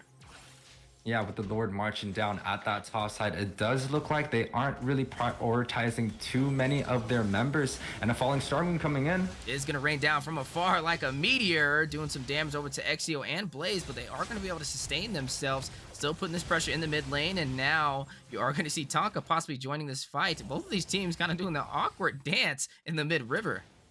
Yeah, the awkward dance indeed. I just want to appreciate, right? This is a low kill score game. There's a lot of the times these teams, they've been fighting so much, they would just try to kill each other without any objectives. But it seems like both of these teams are extremely disciplined, right? Some trades are happening with the Lords, and it does look like the electrifying beats going in. And now the entropy activated from Sawi on this Natan is going to be able to get out and kind of escape that Numenon blast as Baby Blaze wasting some huge utility, and this is the time for Carpe Diem to engage. Falling Star Moon going down into the full team of Bloodhounds Academy minus by the blue buff, and now who will be able to get the kill? A lot on the line. You are going to see the Co-Alter activated over there from Exio on this Ramus. Sawi taken down, Anjing Wheel down goes Joy. A lot of items being picked up as well, but the Entropy is going to do some additional damage. Look at Vic trying to rush out with the Mortal Coils, and you are seeing Carpe Diem on the chase, and they are going to be able to take this tier 2 turret from the skirmish. This skirmish, right? Unbelievable. Honestly, I thought there was going to be more people dying from here and there, but it was just that Joy being chased off, right? And it does show, again, both of these teams are playing very objective focus. None of them are going for a lot of bloodthirsty kills. There's very disciplined, a lot of good retreats, and a lot of the items being picked up, right? Something more noticeable item is going to be that build that Xavier does have with that Lightning Trutchum, that book, and the Clock of Destiny. He's really going to be able to scale into that 45% cooldown reduction. And also from Nathan, right, he is able to pick up that glowing wand on top of the penetration coming in from the Feather of Heaven. And let's talk about some of the items that the Marches has, right? He does have the tanky items of Dominance and also the Radiant Armor, along with the Molten Essence to really clear up, and the Electrifying Beats trying to go in once again. Is going to go ahead and proc that Vengeance as well to kind of stack up and soak in some of that damage. And now looking at Vic is going to go ahead and take his blue buff. Dawning Light from Eunice down the mid lane. Not really going to be able to do much damage, but Angie will hit with that Mystic Field. Is going to be very low as Lord has spawned in and both teams clashing over it. Who will be able to prevail? Is this a fight you want to take? Carpe Diem on the aggressive stance. Eunice bursting down. Angie will on the Joy. Now the Co-Alter provided by Exio trying to keep the team alive and knocked on the chase. Taking all of the shields that this Lolita's providing. The man is a menace, but look at the damage. The response from Lilia with the Power of Glooms is going to take him dangerously low, but Tonka not even on the chase. His eyes is on the money. He is going to go ahead and pick up this Lord for the side of Carpe Diem.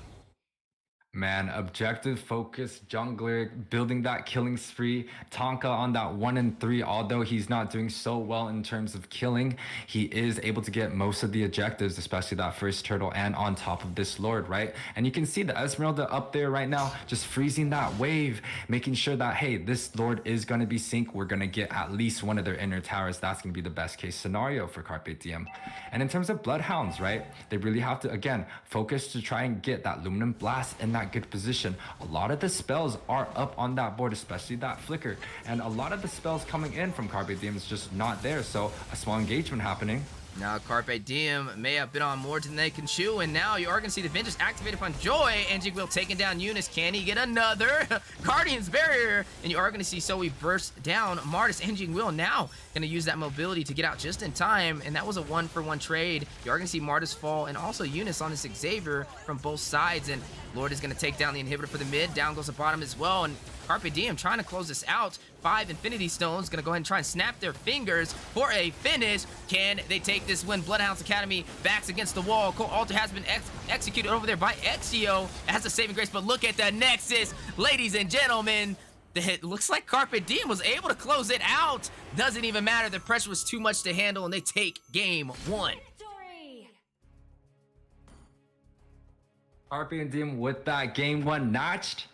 A 102 MVP. I don't think we see that quite often, you know? This is what we're talking about. Macro, macro, macro, right? Not being kill focused, being extremely objective focused, extremely disciplined coming from both teams. I would say this is actually a great match coming in from both sides, although it was 14 minutes. Bloodhound Academy just fell a little bit short. Now let's talk about some of the items that's being picked up, right? Esmeralda's got that Dominance, got that Oracle, and even the Ice Queen wand. So he's really going to be able to slow down most of the enemies, right? And so we on that Nathan picking up the Feather of Heaven, also Divine, 2 penetration items along with the glowing wand. What I would like to see actually for him to try out is with that new buff on the golden staff, right? And for the Bloodhounds Academy side, Girk was able to pick up, some of these tanky items, was able to get a couple kills early. But again, it just does seem like Carpe Diem's macro was just a lot better this game.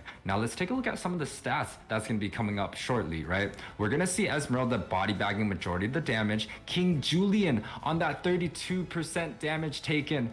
And again, this team fight participation is a little bit low coming in from both sides, but it just feels like both teams are really looking for that objective focused game. So Bloodhounds Academy, maybe next time, let's try to deny Eunice to Xavier, because that Dawning Light was just a little bit too much, Wheezy.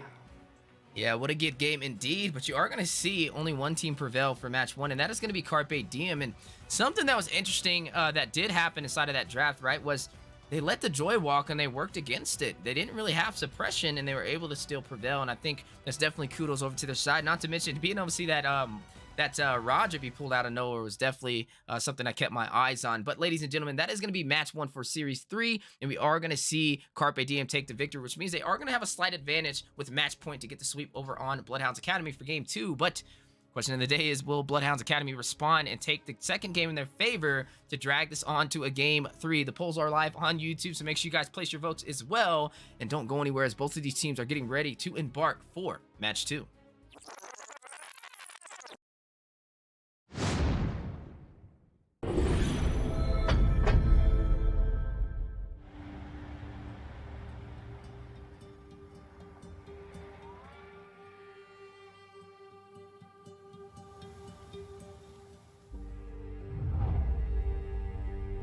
You can travel the world to find yourself. But that journey must start at home. Now we are going to end. Because you can't know who you are without remembering your past experiences.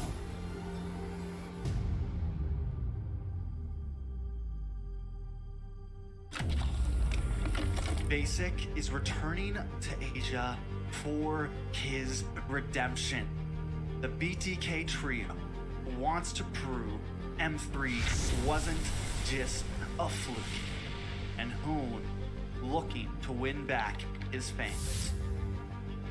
I got basically kicked, but they still call me traitor for, I don't know, for pursuing my dream. I thought living that comfort zone and then try new things was a better way for me to pursue the win. We're coming and we're gonna compete. We're gonna put a fight, that's for sure. I'm coming for you, M4. This is what we have all been waiting for. You push us, we push you back. You respect us, we respect you back. You doubt us, we will bleed to prove you wrong. Everything on the line, right here, right now.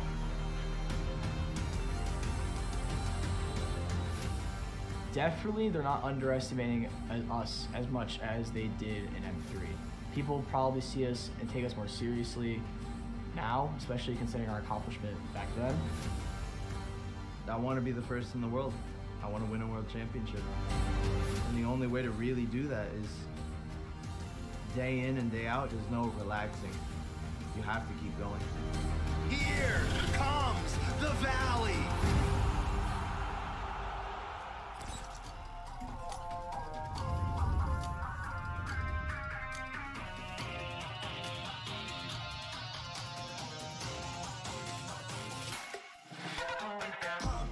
It's my time, I'm a ball. I'ma get this money right. I'm gonna live my best life. They been talking, tell me on me. You know they'll never win. I'm controlling all my victories. And something that's gotta give. Cause it's just what I made it now. I made it now. You can't ever break us down. Break us down. All these bitches what stars. Call me Chubby, what they not. And I'll never ever stop. Won't never stop. Yeah. Touch your sky. You were made of silver and gold. Touch your sky. You're the greatest option now. You and I can make it out of the cold. Hang tight, we got Ladies and gentlemen, welcome back to the Land of the Dawn. We are the Mobile Legends Scrim Academy and currently on Week 4, Day 2, Series 3, Match 2. I don't know how I remember all of these numbers, but hey, it's working somewhere up there. I know I'm getting old, but this old man still got it. And now looking at the final series of the day, we are looking at Bloodhounds Academy going up against Carpe Diem. And right now, Carpe Diem finding the answers for Game 1. I think it was a little bit of a misdraft over there from Bloodhounds Academy, opting in on that Lilia when they already had the Faramis. But we'll see how Match 2 goes. But right now, with Carpe Diem having one win at their disposal, they can possibly take the sweep. And that'll be the third sweep of the day, that trifecta, if you must. But the question is, will Bloodhounds Academy be able to take this game in their favor and kind of draft a little bit better? Joined on the desk, we have two amazing MLSA staff members and an NACT caster. Coach Deku, do you even breathe, for the play-by-play, and also Master Rim to break down these items and keys to victory as your analyst. How you guys doing today? Doing great, Weezy, right? We're on this the final series. We already saw Game 1 go down in between Carpe Diem and Bloodhounds Academy. Carpe Diem able to take it away, and they're looking poised and ready to maybe potentially go for the sweep here. But speaking of sweeps, we're sliding right on over to the draft and Rim. You got to see the first match, got to see some of these picks and composition the teams were going for. And we saw what worked for Carpe Diem. Maybe are you expecting to see them kind of go for a similar draft this game?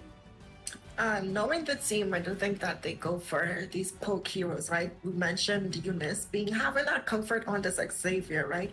But like we said, there was a little bit of a misdraft for the start of Bloodhounds Academy, right? Locking in that Lilia. The moment I saw it on the board, I was like, okay, I know we've been putting the Harith and the Lunox in the gold lane, but y'all are kind of just pushing the limits right now, right?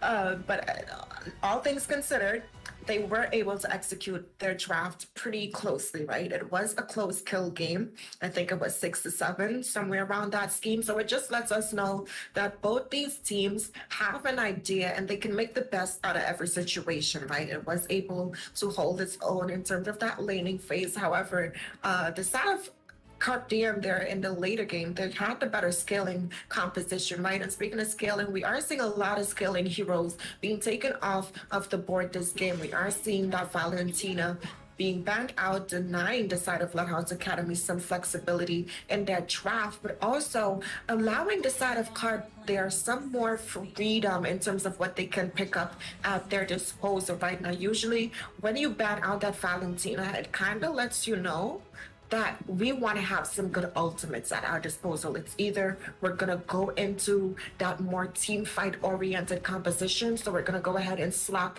in some more mages, or even pick up something like the Faramis, right? Or any sustainability that kind of she can capitalize off of, right? So I do like that ban coming in, denying this Kaja ban as well for the side of Carpe Diem, as Bloodhounds Academy banned it out. I do like that response as well, but there's still a lot of strong things that's walking in the draft right now.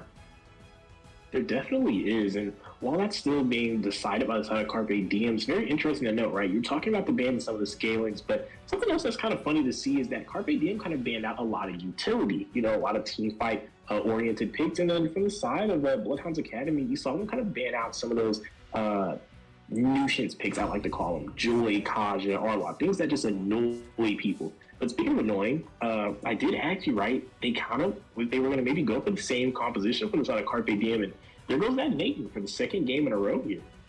It looks like so far they're already setting up for that poke potential, right? They want to be able to get these poke offs, and that's possibly the reason why they banned out more of these team fight oriented heroes, right? The Fedrin, who's just constantly going to have that frontline pressure, the Eve with that real world manipulation coming out, right? But we are seeing the side of Bloodhounds Academy pick up this Faramis, so that already lets you know the rest of the composition, they're going to have to be grouped up, right? And I do think that knowing this, if it's not broken, don't fix it. So I would like to see Carpe pick up this Xavier pick again. I think it did so well in that last game. Not only the Xavier, but if they don't lock in that Xavier and that Esmeralda right now, I'm going to be calling the manager of Carpe Diem, right? They did go in for that Lapu Lapu, ooh.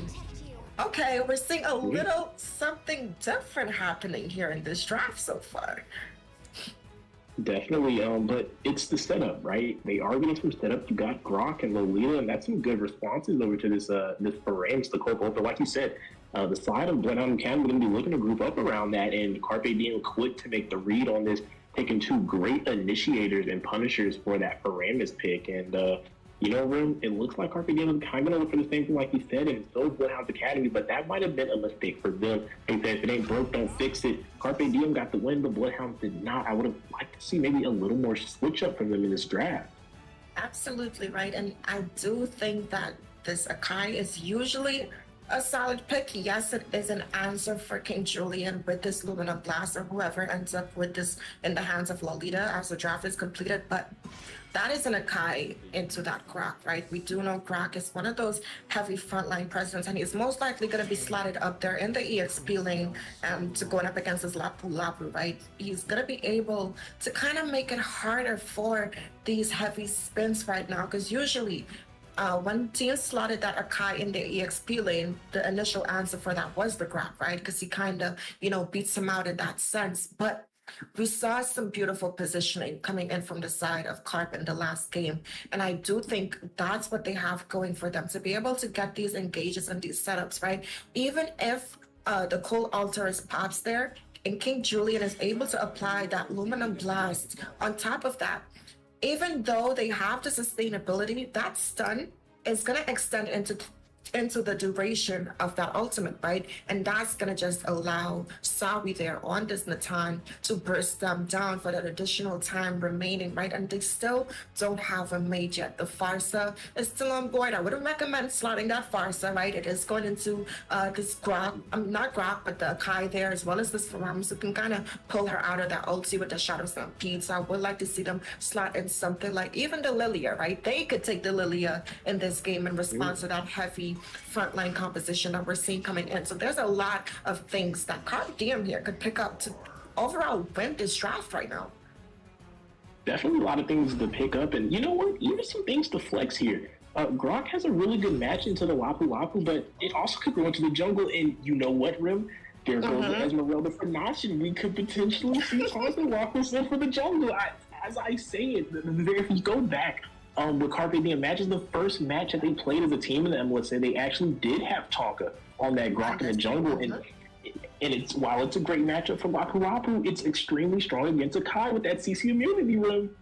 Right, like it's not, even if it's not in the EXP lane, okay, we're gonna send it into that jungle as well, right? But I do want to see what Eunice is going to pick. Like I mentioned, there's a lot of options for her here. I do think that Xavier is still on the board. It worked really well for them last game. That Dawning Lights and that Mystic Fields is going to be able to stop some of the engages coming in from the side of Bloodhounds Academy. And they're safe, because remember I said if they don't draft this Esmeralda and this Xavier, I'm going to call their management, right? So that's off of the board. I'm not going to sue them anymore. But we are seeing this Hanabi being locked in. We do know that the shields, the recent buff that she got, may give her that CC immunity, but I'm not seeing any Aegis being slotted in or the Lolita on their side. The Lolita is actually on the opposing side right now, right? And Esmeralda's shield doesn't give her that immunity, so I'm not too sure how I feel, especially going up against that Natani. Yes, she does have the ability to poke him out in the laning phase, right? But overall, I do think the side of Carpe Diem has an overall draft composition. And it's like you mentioned, Aku, that Grok is going in a jungle. And it's so funny because as we were sitting there during the draft, I really was so adamant, and I really felt like Rock could go jungle. And in my head, I was like, they could just pick up the Esme, it goes strong into the Lapu, and then you just have a winning condition across the board for every lane. But I don't want to be so presumptuous there, because that's an incredible flex. But that just goes to show Carpe Diem definitely has some very strong and capable players with very deep pools to be able to pull this type of composition off. And this is great. You know what, Rim? Before the real match gets underway, before I hand it back over to you, I really think we need to kind of pat ourselves on the back. Maybe a little bit of high five. Absolutely. There we go. I think I got you. But we definitely got to pat ourselves on the back, because we kind of read this draft here, Rim.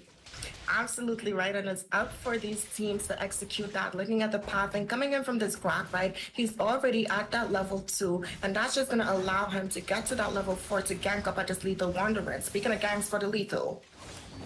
We are seeing a little bit of action here come out from both these teams. It looks like Carpe Diem is going to be able to secure that nice and early for them. So a little bit of an advantage as far as that first little bit of an objective there.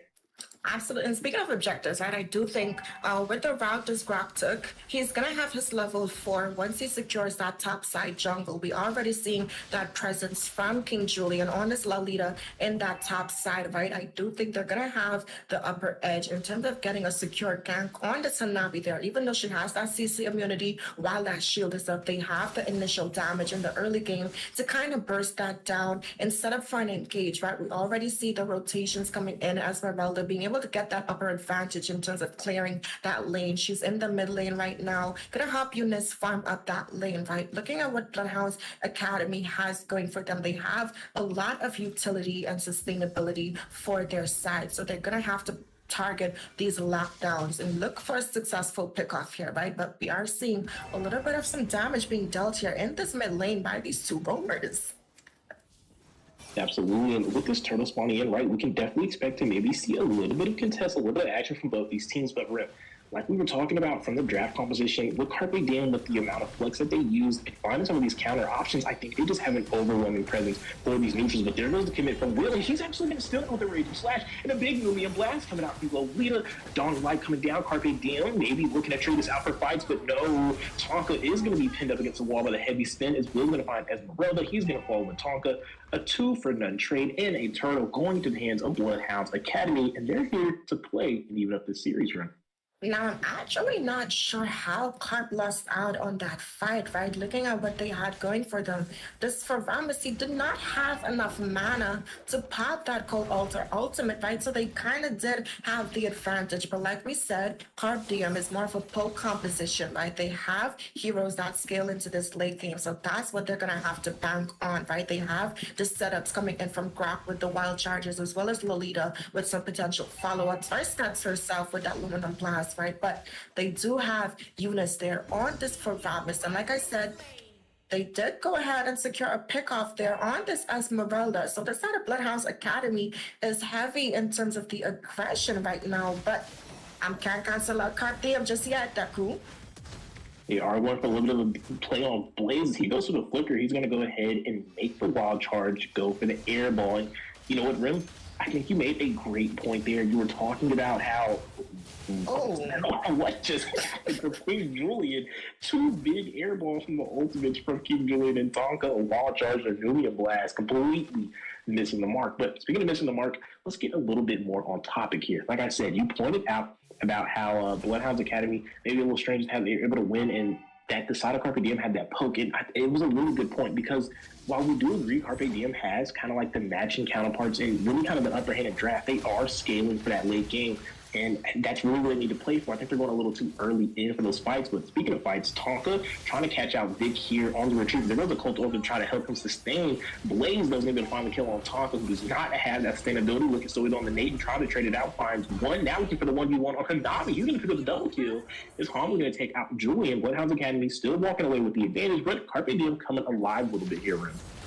Absolutely right. But again, we see the rotations coming in from this Esmeralda. She has the upper advantage in this EXP lane in terms of cutting the lane, right? We are scaling within that 5 to 10 minute mark. And this is really where the first set of core items are going to be starting to get picked up, right? We already see Natan securing that Feather of Heaven. That's going to be a lot faster poke damage that's going to be coming out, as we do know how his basic attack works. He's able to dish out damage to more than one target, right? But also Xavier locking in that Clock of Destiny, gonna help him in terms of scaling as this game goes on into that mid lane mark, right? We do see Faramis matching that up with that cooldown reduction, with that Enchanted Talisman, but the side of Bloodhouse Academy gonna go and secure this second neutral objective in their favor, which is gonna help them scale a little bit more, right? But speaking of scaling, we do see them setting up here with a heavy presence in that EXP lane, and I think what they're trying to do right now, if they can open up this EXP lane, they're gonna have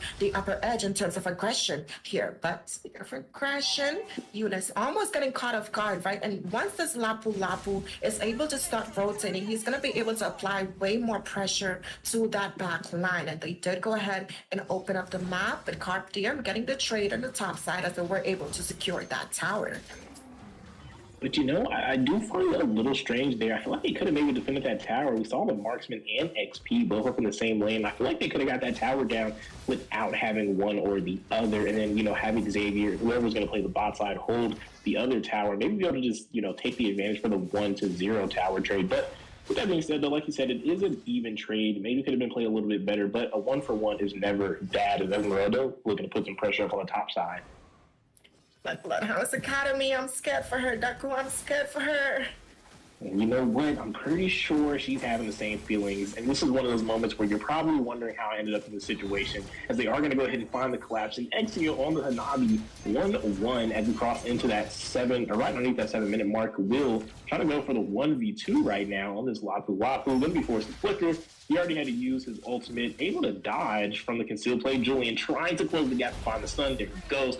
And there was a wild charge, I think, called out there from Tonka. And that's some missed ultimates here coming out from these teams right now, mainly if you're on the side of Carpe Diem. Now, the reasoning behind that wild charge there is to deny the Lapu from securing that little dash, right? He was making his way up, so that stunned him perfectly, so they could go ahead and secure that kill, right? So yes, it may be wasted in some eyes, but hey, if we're gonna secure a pick-off here, I don't mind using that utility. But speaking of pick-offs, the third neutral objectives in the game has spawned, and I do think the side of Bloodhounds Academy has the upper edge in terms of setups right now, right? We are seeing the positioning. Deku, look at the positioning coming in from the side of Bloodhounds Academy right now. It's definitely scandalous. Just sitting in a row of ducks there for the bush. Definitely waiting for someone to respond. But look at Carpe Diem. Like you said, Bloodhounds Academy having that upper hand. Carpe Diem didn't even pay that turtle or that objective any mind. They're definitely pressuring for this bot side, looking for the tower. They have a 4v1 setup right now. Keep an eye on King Julian and Tonka. They definitely have the setup. They want to make a play onto Will, but Will's going to go ahead and strike first and clear the wave and force them back. So Carpe Diem going to come up empty-handed as far as objectives here up against Bloodhounds Academy. Absolutely right. And it's been an objective-focused game for both these teams. And even in this game here, we are seeing a lot of aggression right now. There's a heavy spin from Akai. Not going to be able to find this Esmeralda, but did burn that sprint, which, denies the escapability from Esmeralda if they do get caught out, like we saw on that top side not too long ago. But now Tonka needs to be careful. Finds a wild charge of the three members, a huge dawning light. Nubian blast on top of this cult altar. That's going to be a huge play. Trying to deny the sustainability. But hang on, look at the backside. Anjing Will, as this nade, finds a triple kill. He's trying to find a pick off in the backside. He found one, but the damage has been done. Sui 6-0 on the nade with that triple kill to open up that fight. Will never had a chance to equalize the trade in that engagement up here in the top side. Now, I did mention this in the draft, right? They did have the engage coming in, but we are going to see Esmeralda being taken down right now as she got pulled into that tower with that Shadow Stampede, right? I did mention the combos coming in with that Wild Charge as well as that Luminum Blast, right? They do have this Cold Altar for that extra bit of sustainability, but the latest ulti stunning them for, I think, around that 2.5 seconds, right? That is still time being taken away from that ultimate, and we saw Natan being able to clean up, like I mentioned again in the draft phase, right, to be able to secure that kill. So, and we saw this in the last game. Carpe Diem, they gave up the early game objectives because they know they have a scaling composition. The side of Bloodhounds Academy is supposed to be the dominating force in the early game in this draft, right? They have the better sustainability in terms of early game. They have the poke damage coming in, as well as more backline pressure with this EXP laner, right? But Carpe Diem, we can't discount them just yet. We are seeing a setup here. Will's going to go ahead and expose the formation of Carpe Diem, finds three, and forcing the split apart. Is going to further that narrative with the heavy spin, trying to isolate Julian here. No follow-up just yet. A Dawning Light is going to put in a lot of pressure onto Bloodhounds Academy. The Lord is being pulled. A member has fallen up. Make that two. Exio and Blaze have found their way back to base. They've been taken out of here. Vic now being pressured as Ramus is going to fall to Nate, and that's a double kill for him. He found three in the last one, finds two in this one, and Esmeralda finding a kind of uncomfortable position with a Dawning Donnie Watt almost taking him out. And hang on here, Rim. Carpe Diem has completely wiped out the side of Bloodhounds Academy. They have popped that mid inhibitor even with the passive up, and now looking to take out the Nexus. Carpe Diem eating it. Look at Nathan destroying the Nexus right now. Minions are gone, and he's still going for it, and is going to find the kill on Someone has to shut him down. He's 10-0-1. He is a menace right now to the members of Bloodhounds Academy. But who's gonna shut him down, coach, right? They have this Hanabi pick. She's massively late game. She was a late game marksman before the revamp, and after the revamp, she's still a late game marksman, but we're only 11 minutes into the game, and the side of Bloodhounds Academy needs to have some answers, right? Looking at the map so far, we're seeing this Esmeralda being able to apply so much pressure throughout the lanes that'll just open up the map for Carpe Diem to kind of have their way, right? Speaking of things opening up, a lot more poke damage going to be coming in from Eunice on this Xavier, right? As well as that burst being able to secure those first 3 core items. We are seeing some more sustainability being picked up as well on this Esmeralda. But speaking of things being picked up, a Lord fight. The Lord is dropped low, and Tonka is going to be able to find that. Sui's taking out Blaze, and once again, Bloodhounds Academy is being forced out. XTO has been left all alone. No Colton even to save him now. Numian Blast on the retreat. Looking to take out on there. He's going to be able to disengage. Had to use the Purify, but again, Bloodhounds Academy down in members. They only have 3 on the board. Blazes up in less than 10 seconds. But with all members of Carpe Diem up with a Lord on the way, this could spell disaster for the side of Bloodhounds. Will, with an early engagement, not sure he really needs to go in for that break fighters. He's going to be taken out. Vic is going to be able to find a trailer, find a kill. Now he's pinning up Nathan. Can Blaze be able to follow him? Yes, he will. I'm pinning over the wall to shut him down. There goes your interim. Who's going to be able to take out this Nathan, an unlikely suspect coming from the Roamer of Bloodhounds Academy, but now looking to potentially stack up on Tonka. Maybe need to let that go. They need to clear out this Lord, focus on clearing that out of the mid lane, and that's a pretty decent defense coming out from Bloodhounds Academy. Absolutely right, but hey, a pick-off is a pick-off, like I said earlier on, right? That I'm offended being able to snatch this Natan behind the enemy lines there, and they're gonna go ahead and capitalize off of this right now. And like I said, right, the side of Bloodhounds Academy having that more group-oriented composition here, they have to look out to bait some of the utilities out for the side of Carpe Diem right now. We do know, looking at this Esmeralda, right, being able to just roam around the map and open it up a little more for the side of Carpe to have some breathing room at this point. We're seeing a lot of damage coming in from this Hanabi here, so if they can secure a 5-man gang on this Esmeralda, right? She's gonna be alone. Looking at the map right now, that is Turtle spawning in under 30 seconds. She's gonna go down to that bot side to try and clear that lane, right? To kind of give them the upper edge to be able to successfully take this Lord. Oh, actually, I was wrong. I thought that was like 30 seconds. It's actually a bit under 70 right now. You know, I may need to get some classes up here on the analyst side of things. But looking at some of the items as we are approaching the second Luminous Lord here, right? We do see a lot of sustain coming in. Hanabi being able to pick up those 3 core items. She's going to start dishing out some more damage as well. We are seeing bursts coming in from this Furamis as well as Eunice on this Xavier, right? But the side of Carpe Diem, they have a lot of sustainability and defense on their side, right? We are seeing Natan with that concentrated energy for that extra lifesteal. We're seeing the Lolita with that dominance eyes to counter some of the sustainability coming in from Ruby, as well as Lapu Lapu with that bloodless axe, right? So both teams having even answers, but team fights are going to be in favor of Carpe Diem, but they have to play in their composition, look for a poke. And speaking of looking for things here, we're seeing a lot of setting up in the top side for Bloodhounds Academy, so maybe they're looking to secure a pick-off here, right? But it's like I said, this Esmeralda is going to be clearing that bot lane. She's pretty overextended right now. They can capitalize off of this and pick her off, cut off her rotations as they set up for this Lord. You know what? I find this really strange. Someone had to respond to the Lord, but they send out Exio to go clear that out. So there goes the DPS. I'm going to be a little late to the party, but there goes that Dawn Light you're talking about, a little bit of the poke, but there goes Will. And I can't express how disappointed I am. Too much aggression. I know he's looking for the kill, but look at how far extended he is. Look at the rest of the team and look at Will. He's all alone here. He's making it incredibly easy for Carpe Diem to capitalize. He just gave the free pick off, and that is just disgusting gameplay from the XP Bloodhounds Academy. And the Dawn Light comes down, finds one to force out the Cold Altar. Now they're just shredding them apart. Look at Sui on the name, finds a double kill. Will he find a triple for the second time in this game? Yes, he can. Yes, he will. And now Carpe Diem will go ahead and look to force down this mid lane. And this is just an incredible showcasing of Carpe Diem. You can see the difference between these two teams. It was looking very close, but when you look at the team fights, Carpe Diem just has an overwhelming advantage as far as IQ there, because they are going to go ahead and finalize the sweep and finalize all the matches for tonight at the Mobile Legends Scrim Academy.